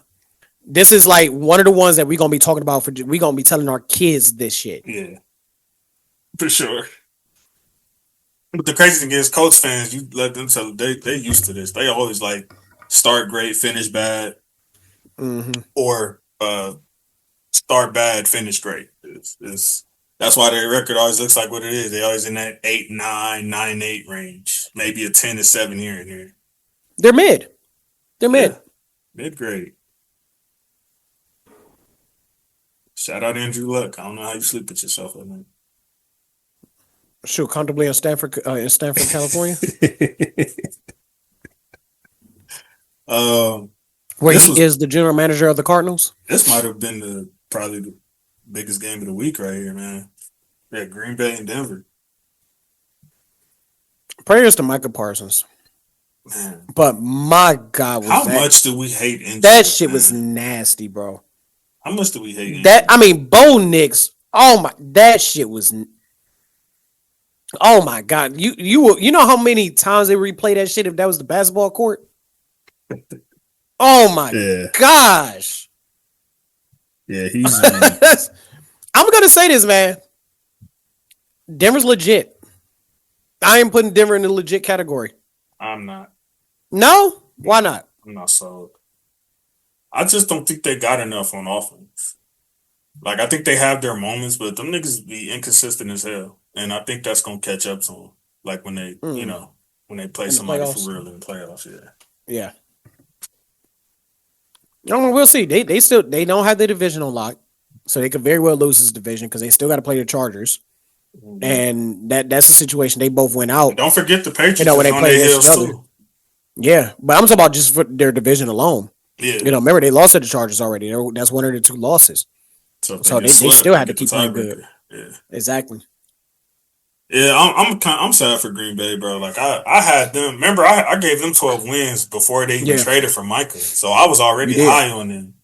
And then this happens. Like it kind of just sucks the wind out of a part of the season. It's like, damn, like you want to see everybody get at it and have a legitimate chance, man. This has firmly been my NFC Championship pick all season to play the Rams. It has. Yeah. Do you think that changes without Micah? Or do you think they're strong enough to compete without Micah? I do think they can still get there. It's just going to be a lot more challenging than it would have been having Micah because I think the pressure that he took off a lot of the guys on defense because of his presence alone, even just being a decoy, it changes the dynamic of playing Green Bay. Mm-hmm. And there's some dogs in the NFC right now, man. So it's gonna be tough. I'm not saying it's impossible. It's just the road just got a lot tougher with him being out. I'm gonna see how they play against Chicago this week. Let's see how because that's this is a big game. And then not even just from the aspect of this player being on my team, the mental side of it as well. You know, that's a big blow. Like that's their brother now. You know what I mean? So them rallying themselves together, Matt LaFleur getting them together to keep their head focused, even though it's like I know they hurting right now and they probably having these same thoughts that we having. Rallying that locker room together. So, in a way, I also think coaching is going to come into play too with how far they go as well. Of getting them together, going forth. Hopefully Micah's on the sidelines with them and, keeping their head right. So, it's just a little more challenging. But I do think they still have the talent to get to the NFC Championship. Absolutely. Okay. I agree with you. It's not a thing where I'm just like, it's they might as well pack it up, Right. But yeah, I definitely don't believe in Denver. I don't give a f who's there and who's not there. And that's not even just the Denver hate. Like they've been you just don't see it. Yeah, they've been skating by every game, and Bo, I'm not gonna lie, he's been playing some incredible football, but even himself, he's been a little inconsistent at times Yeah, this season. So, absolutely. and it'll be their first time there. Nerves gonna be going, all that. Like, Right. I think, Especially as a favorite round, too, because that first round last year, they weren't favored. They were just hey, we're here yeah. type shit. I think that first round is gonna be very matchup dependent, and I think that includes them possibly having a bye. If they have to play, if they have to play Houston, GG's. Kiss it goodbye. Yeah. I'm telling you, man, Houston's starting to become our dark horse. They are starting to become our dark horse in the AFC. Bro, I said it last week. I said, bro, there's nobody in the AFC who wants to play Houston. Absolutely not. I don't want to play Houston. And let alone y'all didn't have the audacity to allow CJ to get healthy with him coming around. Y'all thought it was a wrap. The way y'all was talking about this nigga. I'm gonna tell you this too. In them 3 games, Mills showed that he can hold this shit down. Mills showed that he can hold this shit down in the system. Yeah. So, it ain't no easy dub, regardless if the playoffs or not. It ain't gonna be an easy dub against Houston, regardless. Right. I know you're not going to talk about this game, but I'll just mention it. Titans and Niners. Niners on a 4-game winning streak, though. Like, don't Niners on a 4-game winning streak, and Titans are the Titans. So, you know what, though? I would say this, too. Like we talked about with the Raiders, where you see no improvement. You're seeing improvement in Tennessee. You're starting to see that improvement. And shout out to my little cousin. He over there right now, too. Oh, yeah, that's right. So there's some potential there in Tennessee. I don't know how much, but boy, compared to what they were like even 3 weeks ago, they are a much better team. Right. And I'm not gonna lie, they gave a few legitimate teams some scares this year. Yeah. So they've shown some. Not to mention, and beat reporters, you can't be exposing what's going on the team playing, man. You can't be doing that. I know you saw that shit. I did. The Tennessee Titans beat reporter on the charter home, on the way home from the Browns game, on the radio, exposed what was going on the team airplane. Oh yeah, that's out of pocket. The show. Like, dumbass. I didn't even know they let them get on the plane with them. Oh yeah, the number 1 beat reporter, yeah. Only the. No. He was the number. Well, there's a few reporters like I think they do let like the people that be like in the press room and stuff like that. I think they let them on. So that explains why like certain people, like these big platforms go directly to them because it's like you're around to know exactly what's going on more so than somebody that's calling. Yeah. Hey, what happened? Like you're there. You know what I mean? So. And he exposed what was going on. Talking about, don't be listening to number 1 talk about Cam Ward or something like that jokingly, but like it just bad, dude. What are you doing? And then we got the Sunday Night Football prime time, the Vikings and Cowboys. I was only watching this game for fantasy purposes. I was going against Addison, so. Man, oh man, that boy J9 played his ass off in that game. He, for 1 game at least, he shut everybody the fuck up. I never gave up on JJ though because neither. I know what I saw, bro. If I saw this is his rookie year and toughness, and you have a couple bad days, 3 bad days, whatever, it's like, bro, like that's gonna happen in the rookie season. Like, right? Maybe he doesn't have all the quote unquote intangibles that certain talented quarterbacks do, or whatever, and all of that. But at least give some patience and grace to these guys and give them time. If you won't know. Like, stop trying to do all this. It's like everybody want everything quick, bro. Like that microwave, this microwave era, as they call it. Beep, beep. Don't work like that, bro. You're talking about arguably the hardest position in sports. Like, you wanted. Did you see what Drew Brees said? He said you should give these quarterbacks between college and football and NFL at least 50 quality starts in order to determine what type of quarterback you got. Including college and NFL? He said between college and NFL, a quarterback should have 50 starts, 50 quality I might starts agree with that. to determine what quarterback you potentially got. I mean, I say for NFL, you know my rule. I say 3 years. Guess what? I think by about the 3 third years. year, you know, you pretty much JC, you're agreeing with Drew Brees 100% because guess what? That's 3 years. 17 games times 3? That's 3 years. Yeah. Well, I think by the third year, you know if you got your guy or not. Like, Yep. Personally. But then I also agree with like looking at the full scope. You know what I'm saying? How did you set this quarterback up? Are you guys also doing your job and not just relying on the quarterback to save everybody else's butt? You got to look at that Right. too. So, I think 3 years gives you time to even see that as an owner or GM or whatever. But, you know, obviously a GM ain't going to say he did something wrong. No, absolutely not. Absolutely not. Just like the head coach is gonna say he ain't did shit wrong. Then the owner ain't gonna say it's a bunch of egotistical motherfuckers. Too much pride, too much ego. J9 put and pretty much eliminated Dallas out of. I know they're not officially eliminated, but essentially like just eliminated it. Yeah, they're done. I think they're done. Mind you, Minnesota literally played spoiler. I think Philly because they were already eliminated. Philly has to lose out. Dallas has to win out. Yeah, that's not happening. But that's not happening. No. Because what's the Eagles next? What 3 games? Last 3 games. I think they played they already played the Chargers. They was on a 3-game losing streak too. They were. I mean, that's why I say, hey, look, the Eagles better thank God that the Raiders showed up in this week and not in week 2. Yeah, the Eagles' next 3 games: the Communist Party, the Buffalo Bills, and the Communist Party. So they play the Communist Party 2 out of 3 weeks. That's the GGs. And then they play at Buffalo. Dallas last 3 games is the Chargers, the Communist Party, and the Giants. Got you. So I got a PSA. Yep. I broke my Miami boycott for 1 game. Wow. This is a big deal. And the only reason why is because I was down. Well, I think you've seen in the group chat. I shared I was playing D-Man. Yeah. And A-Chain and the Steelers defense was my last hope.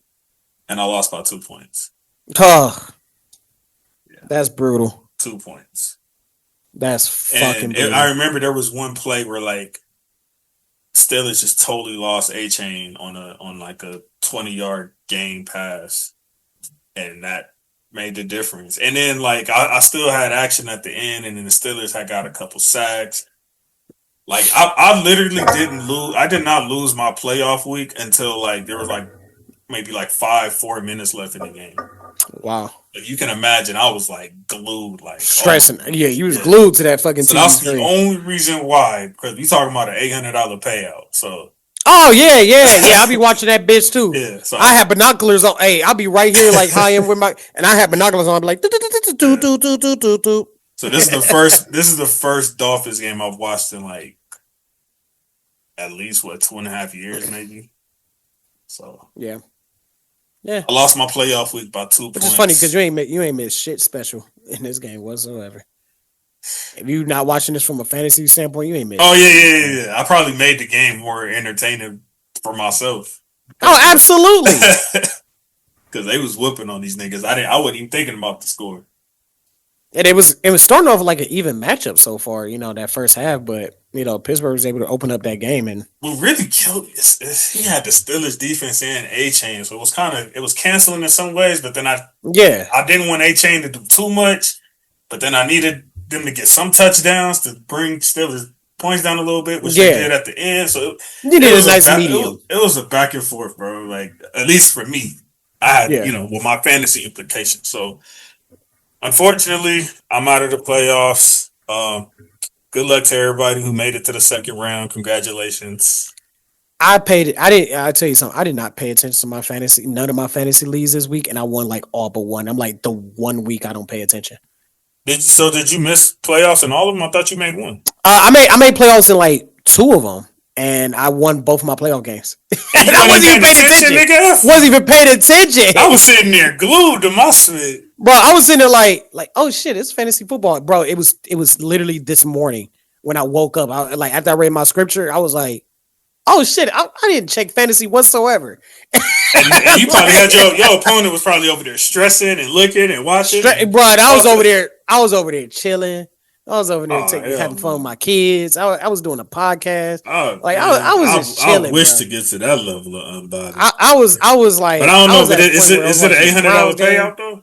No, it's not even fucking close. But then that's why. But that competitive spirit in me, you'd have been paying even in attention the free to league. Well, even in the free league, I give a fuck because my competitiveness just like takes me there. But for some reason this week, I just took a break from all that shit. And the league that I own, I didn't even play a game because I was too bad to not make the playoffs, but I was too good not to make the toilet bowl. And it was a 7 playoff team, so I literally played nobody.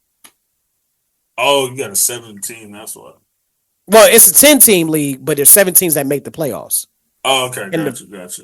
And it literally, I was not bad enough to play in the toilet bowl. So I'm like, oh. Okay. So, what F me up this week, there's 2 players I didn't start that messed my week up. Fanning?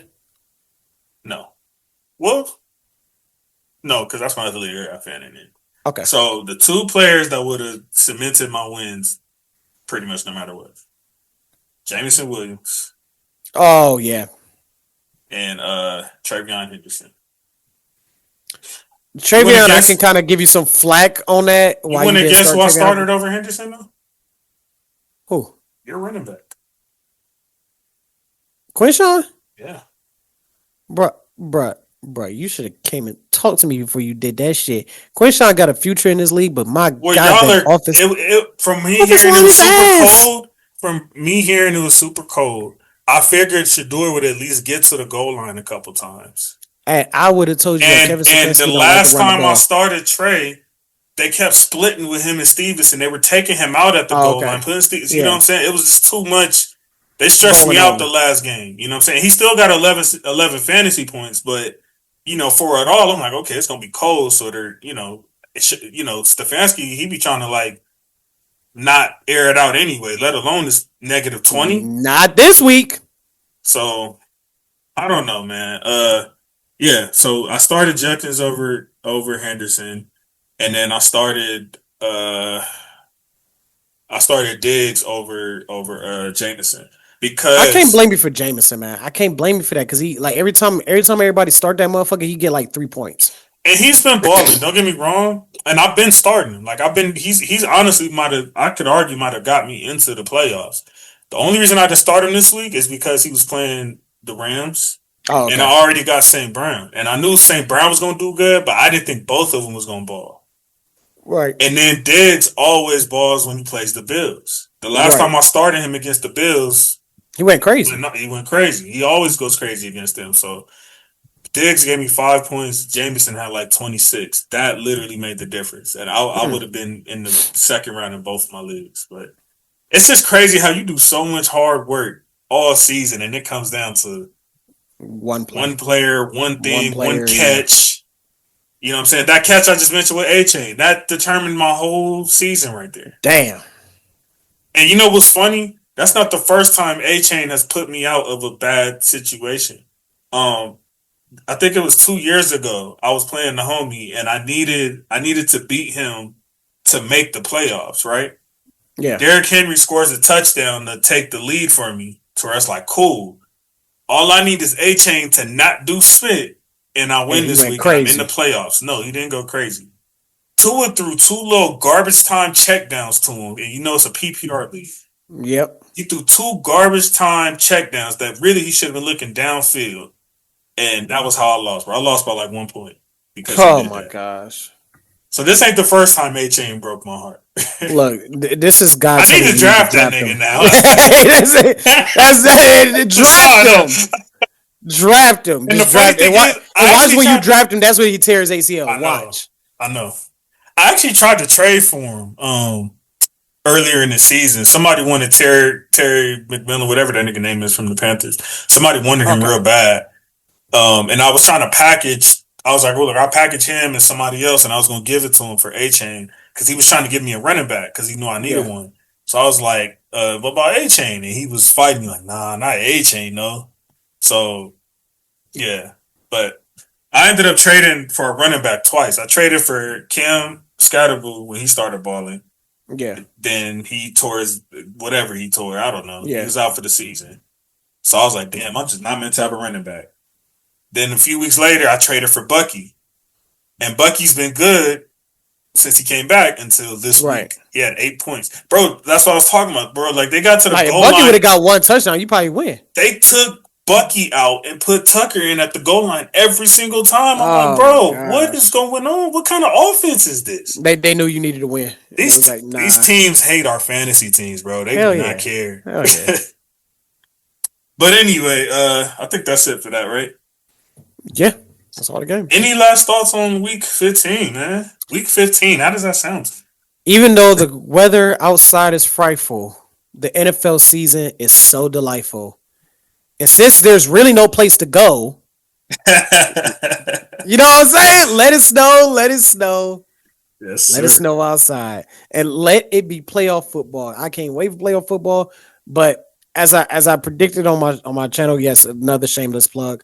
I think the AFC is going to be more so seeding than teams jumping in and out. Because really the only other team that's in contention, that's in the hunt, is Baltimore at this point.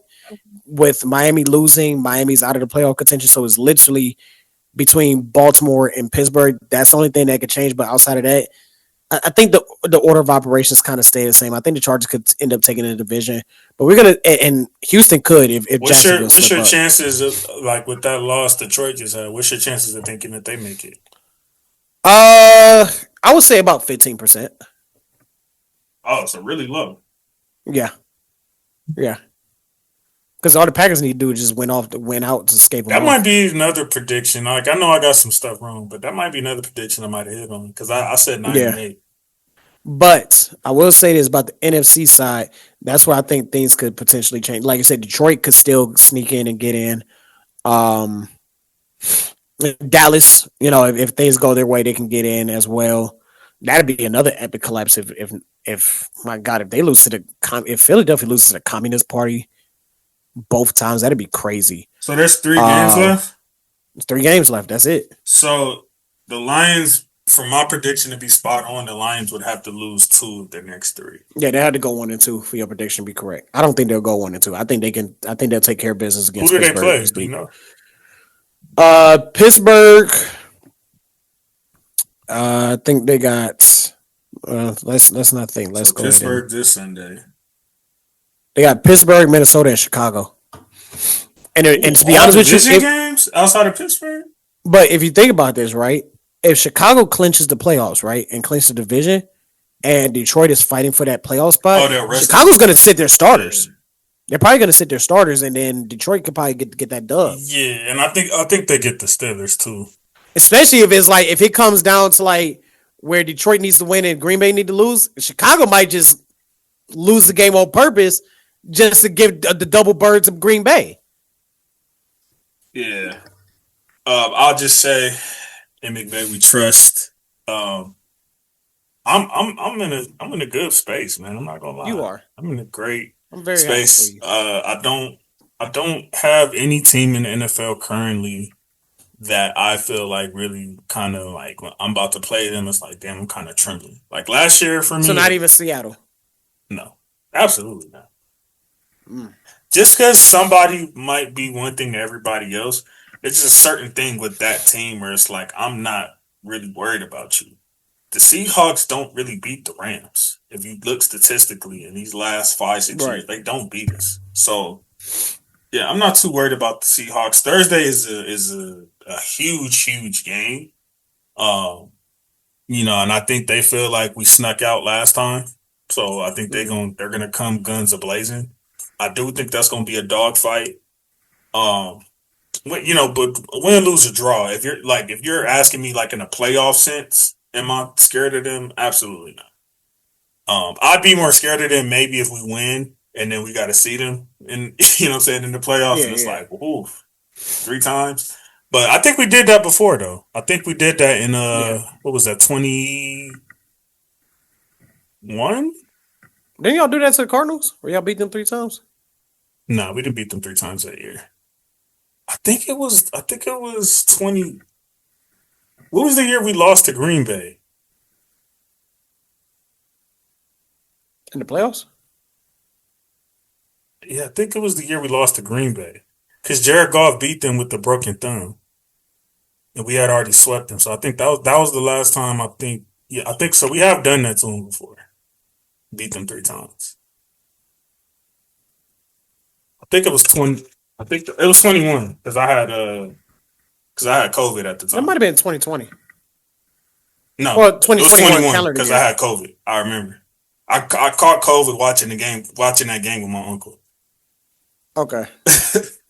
Yeah, he pulled up to my house, and he didn't get it, but I told him about it to get checked up. And that's I was weird because when you talk playoffs, do you talk playoffs in the sense of calendar year or the season? It was January 21. Okay, so the 2020 season. Calendar year. Yeah. Okay, calendar year. Okay. Hold on, real quick, brother.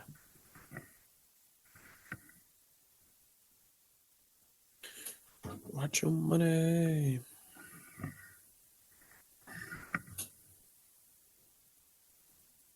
My bad, brother. That was the wifey. No, you're good. But yeah, bro. Like I said, last year Philly was the team where it was like, I'm actually kind of scared, bro, to play these days. Like that was the only team I was scared of. And this season, there's no one in the NFL, bro. Like now, you can ask me who I think would give us the most of a hard time to where it wouldn't be no walking apart.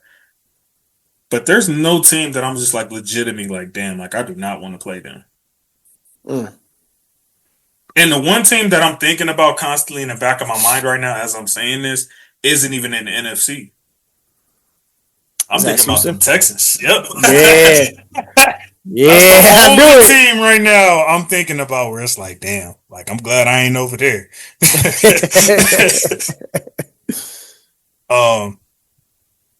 But yeah, brother. Let me see, man. I won't go too much into it because I do gotta go get a little man. But Okay. I do want to shout out the Spurs and the Knicks. They have their play-in tournament game tonight. Cup championship? Yeah, I don't know if you've seen that. I don't know if you see but that Spurs and OKC game, they snapped. No, I did watch that game. I'm not gonna lie, bro. That might have been a little peek into what San Antonio could be, bro, when they're clicking on all cylinders. So I told you this after the first week of the NBA season started. Wembanyama's winning the MVP. He's winning MVP. No doubt in my mind.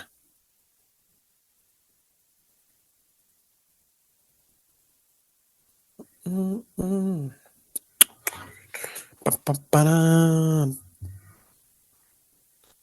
your alcohol. My bad, bro. What was you saying? No, you're good. I was saying, I said it from the very beginning. Wembanyama's winning MVP. He might not have enough games, nigga. He on a whole nother. Even if he don't, just give it to him. This motherfucker, just make it a DEI Make-A-Wish. I don't give a shit. This motherfucker's legit. He's legit. I'm not gonna lie. What I did post the other day though, I would like somebody to make a legitimate case to me that Caruso is not the best defender in the NBA right now. Please make that case to me. I don't think there's too many people that can. Like, I watched this man give Gerberkich hell in the playoffs last year. Right. Gave him complete hell. And he's like half his size.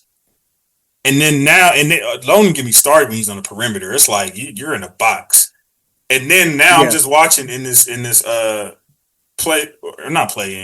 tournament game. I'm sorry. Not tournament. I mean, all these new damn tournaments is effing me up. It might as well be a play-in. It don't mean shit. The cup don't mean. Hey, you got $500,000. Hey, yeah, $500,000. I could use $500,000. I mean, I could. Everybody can. Yes, absolutely. Them New York motherfuckers definitely can. All them taxes they got out there. Cost of living. But seeing how he was on Wemby, bro, to where it's like, Obviously you're not locking up a player like that, but the fact that he can even frustrate them and give them a tough time, bro. I don't think there's anybody his size in the NBA right now who's capable of that. No. I'm gonna tell you who he's starting to remind me of defensively. Tony Allen. He's starting to remind me defense, and you can kind of tell. I'm not mad at that. You can kind of tell like Caruso's kind of in that point in his career where he's like, I don't give a fuck about. We just got to see. I think all that's left. We got to see him like. I mean, he's on the team with Shy, but like maybe somebody like AE. You know what I'm saying, in the playoffs or something. Like we got to see him like, give him hell all throughout, and then I think we can definitely. But just notice he's been a contributing factor to a 1.5 NBA championship teams. But it's also hard. It's also hard. Look at bro. Don't start. You caught on. Don't start. You caught on. All right. What I'll also say about him though is like I don't think he plays enough minutes to have the Tony Allen impact either, like how he did for Boston. Right. You know what I mean? Right. So I think that's also the difference. But they use him as needed. OKC is extremely deep. So yeah. But they're capita. Shout out Caruso, man. I know a lot of Laker fans dogged you out, you know what I'm saying, talking about we don't need you no more. We got Austin Reeves and all that. You know why. Nah. You know why that happened. Why that happened? Yeah, you do. He wearing number 23 over there. You know why. He wearing 23 with us? Oh, you talking about our team. Anyway, man, here you go. Anytime somebody we can never talk basketball with you, bro, without that man coming up. I didn't say his name. That is another level of rent free. Do you know that? I can never bring up basketball discourse with you without that man coming up. I did not say his name whatsoever. Even the 1.5 was like a subtle, like, oh yeah, let me bring him up. Let it go, brother. Nah, Mr. Stimulus package. I had to get something, bro. After that course, Draymond played Game 6 and Game 7. Stimulus package, bro. Y'all should have a statue for Adam Silver outside the Quickest Arena. Absolutely not. Do you know what type of demonic hell would be bestowed upon this city if that happened? You might want to cut that one out because they're gonna call me anti-Semitic just for that shit. You might have to strike that one. They were like, "This you don't even understand the jokes." You know what I'm saying? Because Jewish people, whatever. Powerful Jewish people, I should say. Let's go Vegas Pick'em edition and get up out of here. Yeah, you might want to cut that. Yeah, I got you. They coming for me. Boy, just know. Between you and my fiance, I'm gonna have a lot of editing to do tonight. Hey, look, they coming for me. They coming for me. I know a little too much. Oh, while I'm getting this together. Oh, yeah. Oh, see, I got this lovely egg roll that I haven't eaten yet. So if you're betting your cell phone, you're betting duck sauce over here. My wireless mouse, if you're betting that. I had something else here. If you're betting one of my children's socks that they keep leaving around my entire house, you know what I'm saying? If you're betting the socks, they just leave it everywhere, so that's why I'm tossing it. If you're betting egg fouillon sauce, if you're betting this candle, if you're betting your house, if you're betting your car, you're betting your wife, you're betting your kids, 1-800-GAMBLER. Plain and simple. You got a problem. Isaiah, you bet small parlays, but 1-800-GAMBLER, buddy. I love you, but 1-800-GAMBLER. Alrighty, man. Let's start with the fireworks, man. I'm so Bezos is this nigga can do no wrong. Like, I'm just really baffled at like how he always seems to get the most fire game. Hey, look, it's funny how nobody things. I know I usually try to say like let's stay off a personal spit, but ain't it crazy how nobody trips off the fact that Tony Gonzalez might be the first man in history to work for his ex-wife. Really? Oh, you didn't know Bezos was married to his ex-wife?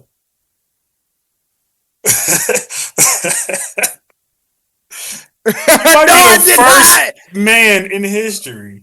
I did not know that. That has to say that. Like that's crazy. No. The Rock. His ex-wife runs his finances and gets him all the movie roles he gets. Really? Yes. His ex-wife. Yes. His ex-wife. Was that by Mind choice? Yes. Okay. Well, at least that's by choice. Tony can just don't piss her off, right? Like, Hey, your whole livelihood. Like, I ain't gonna catch. She from a financial standpoint, she upgraded like a motherfucker. Like that shit. That's a whole messy story that I ain't gonna get in. I'll tell you about that off camera. How that even came about. But yeah, that's a whole nother story. I did not know yes, that. nigga, That's you fucking think crazy. you married the richest man in the history of history. I mean, yeah. You remember when Jeff Bezos divorced his ex-wife and she became the richest woman in the world off the divorce settlement? She still is. Yeah, that's just she donates billions to HBCUs every year. So shout out to her. Got it. Okay, fireworks. Let's go back. Rams, Seahawks. This is practically a pick'em game. Even Vegas couldn't decide, but they do have us favored at 1.5. Give me Seattle. But if you money line either or, it's literally the same thing. So this is practically a pick'em. Give me Seattle. Give me Seattle. Yeah, I mean, you know what? I'm gonna go Rams, and I just hope we don't see these niggas in the offs. I'm gonna go Rams on Thursday. But I do think Seattle has a very, very great chance of beating us because, I don't know. It's like I don't know. The Rams aren't too good off the short weeks. It kind of affects us a little different. And we're going to Seattle on top of that. This is y'all second Thursday night game, right? This year? Yeah. We played the Niners earlier this year. Yeah. So one of our only 2 losses so far? Yeah, 3 losses. 3-4. Oh yeah, because we lost to the Panthers. Nigga, don't try to add no 4, nigga. It's 3 losses. No, it is 4. 3 losses, isn't nigga. it? It's 3. Oh, my bad. That's on me. So I'm go Rams. Eagles Communist Party, man. We got some Saturday games this week.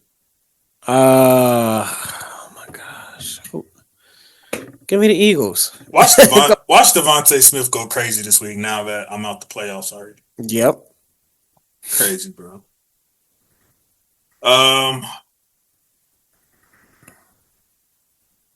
Give me Communist Party for the upset, bro. Ooh. I think Eagles get them on the next one, but I think they're gonna surprise some people. And Mariota, okay. I think Mariota pops them on Saturday. This looked like a Vegas game, so I'm riding with Vegas. Remember these games on Saturday, y'all. Yep. The next 2 on Saturday. If you in the playoffs, y'all better make sure y'all paying attention on Friday. Yep. Both of these, man. Fox you don't want to check your spit 3:00 in the afternoon on Saturday, and you done already lost. Hey, Fox about to pull in some major ratings, man. They got both of these games are on Fox. Ain't nobody watching that first game unless they're in the fantasy playoffs. They might just watch it because there ain't shit else on in this football. And it's a Saturday afternoon. It's Saturday evening. That's the problem with America now. Go outside. At 5:00 in the dark, ain't nobody going outside. Nigga, go hoop at 24. Something to do. Well, you can. It's still light outside when that game come on. Most of the nation in the dark. Packers and Bears, man. This is another pick 'em, but they have the Packers at 1.5. Give me the Bears. Give me the Bears. I'm gonna go Green Bay. I mean, legit, the Bears are like what? One bad play away from beating the Packers in the first place. So yeah, give me the Bears. Minnesota and the Giants. Who cares? I was gonna say you need to call that number if you're betting on this game. 100 gambler. But for the sake of the show, the Vikings are favored at 2.5. JJ versus Dart. Give me the Giants, man. I'm gonna take I don't know about the money line, but give me the Giants to cover that at 2.5 though. But you know what? Actually, I do think they will. Give me the Giants to cover. Give me Vikings to cover. Give me the Vikings to cover. Bucks and Carolina. They have the Bucks at favored by 3. I think Carolina's desperate. Far more desperate than Tampa is. So I think that sense of urgency will be the difference maker. And I'm going to take Carolina for the dub. I am going to take Tampa on the dub based off experience. I like that.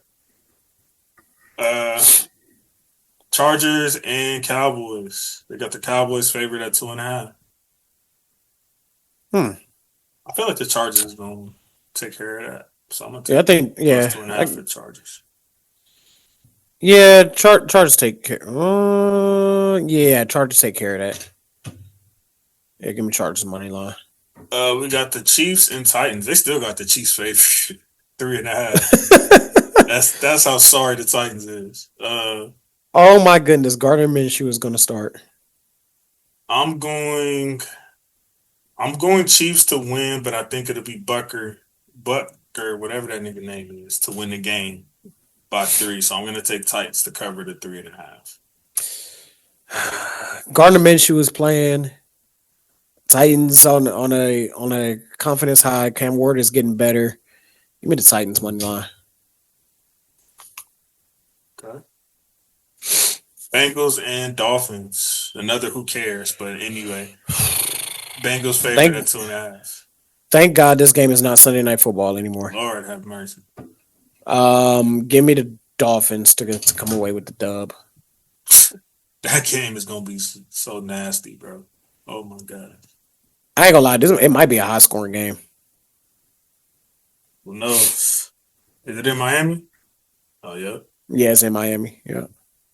Bills and Browns, and they got the Bills favorite at 10.5. Bills will cover that. You heard me. Bills will cover that. Yeah, I thought I heard you wrong. No, you ain't hear me wrong. Bills will cover that. Why you say that? Talk to me.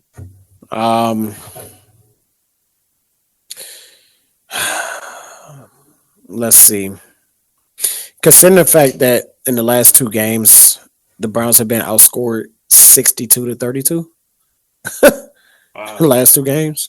And then you're playing Josh Allen. And playing Josh Allen, you're playing against a team that is fighting for something compared to guys on our team they're done for the year. Yeah. You know, and you know, you want to talk about a Shedeur sabotage. The fact that Shedeur is playing for the team when there's nothing to play for, that could be the ultimate sabotage right there. So give me the Bills to cover this game. I mean, I know they're going to go out there swinging. Give me Myles Garrett to tie the record in this game. He'll at least get a sack. He has a sack, at least 1 sack and 8 in the last 8 games. I ain't gonna lie. Y'all put up 3 points against Chicago. So yeah, I'm with you. I'll go Bills to cover. Even though that's a lot of points for anybody. Unless, you know, I also seen Josh Allen damn near get shut out by Miami. So anything can happen. And it's kind of shown over since the Miami got belted ass by the Cleveland Browns. It's shown that Miami's a better team.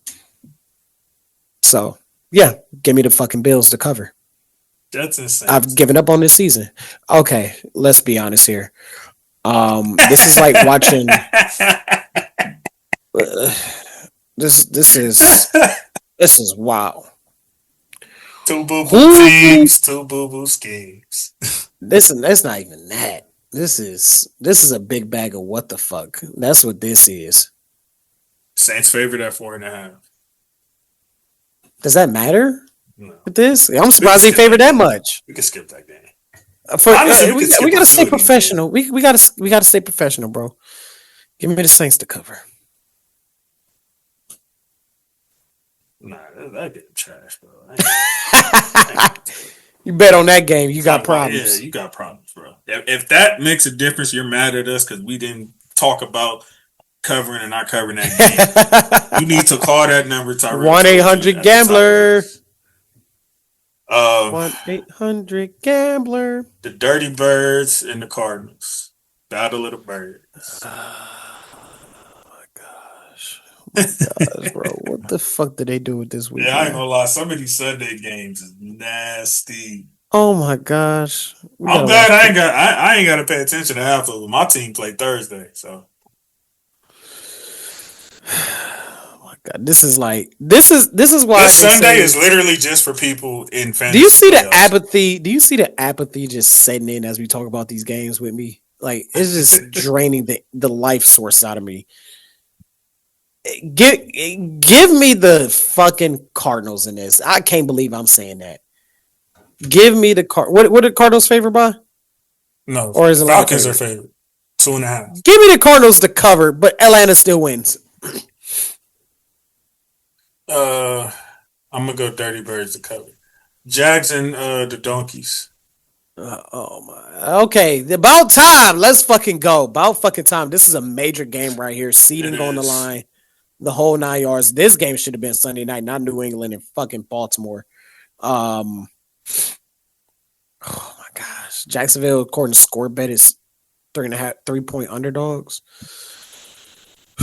Hey, I'm not gonna lie though. If Diggs goes off and gets like 10 targets on Sunday night, Drake May, I'm looking for you, bro. I'm gonna really come see about you in the streets, bro. Because you have been acting like you hate that nigga for the last 4-5 weeks. So I wish you would try to decide this game that you want to start targeting him like crazy. But go ahead. I mean, these two. Listen to this, JC. I want you to listen to this. Jacksonville's offense rank: total yards 17th, 18th in passing, 16th in rushing, 8th in points per game, and 25th in third down conversions. The Denver Broncos 15th, 11th, 17th, and 12th. Literally, we're watching two teams. That's on offense. On defense, sounds like ninth ranked like defense. Mid-tier pack. 9th ranked defense versus the 8th ranked defense. The best run defense in the league versus the second best run defense in the league. These are two evenly matched teams. I can't pick in this one. Yeah, it's a tough call. I wouldn't touch this game. If anything, I'm taking the under. But if you twist my arm, the Donkeys have been pulling them out, man. So as much as I want them to lose, I'm gonna have to go. I'm gonna have to go Denver to cover. You know, I kind of agree with you on that. Especially they're playing in Mile High in December. That's tough. So yeah, give me Denver. Yeah, bringing them from that great Florida weather out there to Denver altitude.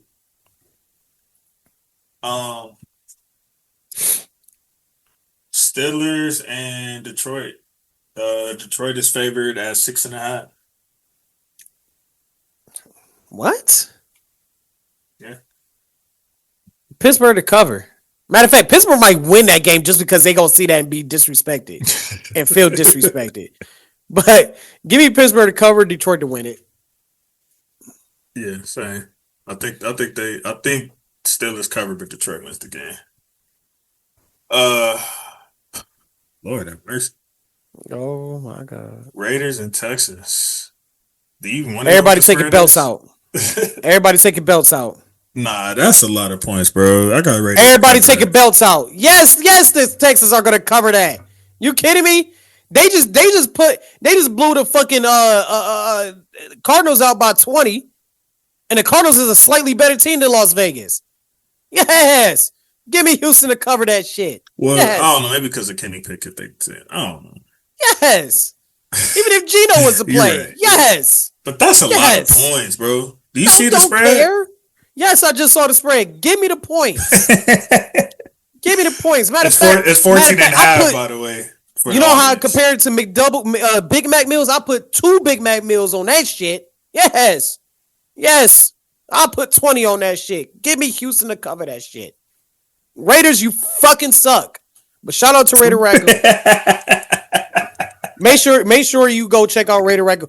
You got Browns fans telling y'all fucking suck. Yeah, that's crazy work. We suck too, but damn, it is a certain level of suckitude. There's a level. At least we beat them, so got bragging rights this year. Patriots and Baltimore. They got Baltimore favored at 2.5. Give me Baltimore for the win. They're desperate. Man, what is it? The media don't believe in New England like that? No, they don't. All right.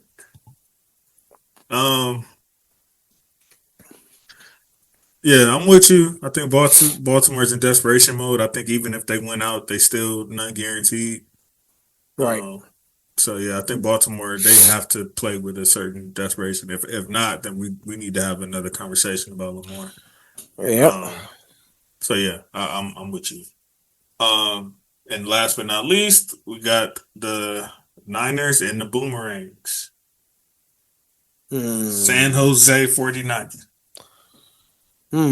are favored by 6.5. Old man Rivers ain't nothing happening, nigga. Give me Granddad Rivers for the dub. Niners gonna beat the spit down their leg. I think that last game was a fluke. Nah, I don't think so. I think so. Monday night at home, electric crowd. Give me Phillip Rivers for the dub. I know. Them lights gonna be too bright, Grandpa. Grandpa used to them lights.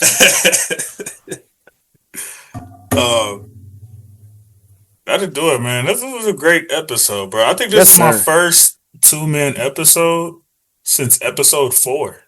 Yeah, and I think this is our first one together. Well, the only other 2-man episode I've done was with Isaiah on my 4th episode. Okay, yeah. Okay. And we are on episode 177. It's called History. Man, this was great, man. And this is an exemplification. The year is almost over, but this is an exemplification of how much this guy has meant to All Grind this year, man. He's since the top of the year, bro. He's been right here helping push us and giving us that great energy and knowledge while still able to maintain and do his show as well, man. So I appreciate my brother right here. Man, thank you, bro. Thanksgiving just passed. I'm thankful for you. And, thank you. Same here. Same here. Man, I love you, bro. Let's close this out, man. Love you too. We're gonna close this out right for the season. We got what you said. Oh, it was 2. Like I said, 2 weeks left until our playoff official preview. And you know what? I'm not gonna lie, bro. This is a Tuesday that I probably won't be filming, or I'll just be live. I'm hoping that there is a parade in LA this year that I have to be at that Tuesday. I know I might be getting a little ahead of myself, but God, please, can we run it back? all I can be is jealous. Because warm weather, fine women, and a championship parade. Just fuck me. I know we just had one or two, and I'm over here talking like this. Like, no, I just want us to run it back because our last parade looked very pitiful. Yeah, but y'all was also restricted because of COVID. Because COVID was still, I mean, it wasn't as rampant, but I'm not finna just blame California was still like kind of strict. Nigga, you see how many people came outside for them George Floyd protests? I'm not blaming that on no damn COVID. So you know, black people don't care about what the law got to say. It was pathetic. It was pitiful, and I got to be out there to support my guys, and I don't care if I'm the only one out there, bro. I just want to see the difference between now and what's changed since 22, because I know quite a bit of Rams fans. I'm not going to lie to you now. So, good support system. So, you know, we outside, man. McVay, Snead, bring us home, baby. Anything else? Yes. Remember, 7 p.m. Eastern Standard Time. That's 4 o'clock your time. Live Browns post game show. If you want your wrestling content, go over there. Go over to the nose. My Rams ain't playing this Sunday, so I might tune in with you, man. Usually when you start, the Rams are literally starting their game, so that I need my full focus I know. But we play Thursday this week, so I should be there. Yeah, tune on in 4 o'clock your time, 7 o'clock my time. Wrestling content, retro reviews. We started to kick that up, and also coaching carousel rankings. Which jobs are safe, which jobs are hot and on the line. We're gonna be discussing that next week as well. Don't forget playoff week 6. This is week 16. I'll be doing my own preview and predictions that will be dropped on Thursday afternoon at 12 o'clock p.m. Eastern Standard Time, 9 o'clock your time, JC. And you didn't say it earlier today, man, but today was truly from the nosebleed going over to All Grind Sports today, man. Hey, I did say, I did say, yeah. The nosebleed section has moved over to the All Grind Sports, and we going back to the home arena. As you can see, I'm over here at SoFi. You know what I'm saying? I'm feeling good. Thursday, we will see you, Seattle. Y'all was blowing my phone up last time during the game when y'all thought y'all was finna win, and y'all got real quiet at the end. So, Seattle fans, I want to see y'all on Thursday popping that same spit. Thursday is on the line. This is probably going to determine whether we rest everybody on the last weekend. So, Yep. you know, this is a big game. This is definitely a big game. Might be the game of the week, honestly. I think so too. Yeah, I think so. But yeah, that being said, I don't want to seem like I'm rubbing it in my guy's face. Pause. Whoa. Hey, JC, you got to strike that from the tape, bro. You definitely got to strike that shit from the tape. Oh, hey, you be talking about us, bro. That's crazy. That was crazy. too crazy. You knew exactly what I meant. Hey, I'm not gonna lie. You had some pause moments in this show, and I ain't say shit. But that right there, I couldn't let that one. In McVay, we trust. Go Rams. Go Lakers. Go Dodgers. Peace. See y'all later, man. Rest in peace, Nip. Flatline. Make a master plan, watch it backfire. Burn it all down and collect the ashes. Build it back. Respect your passion.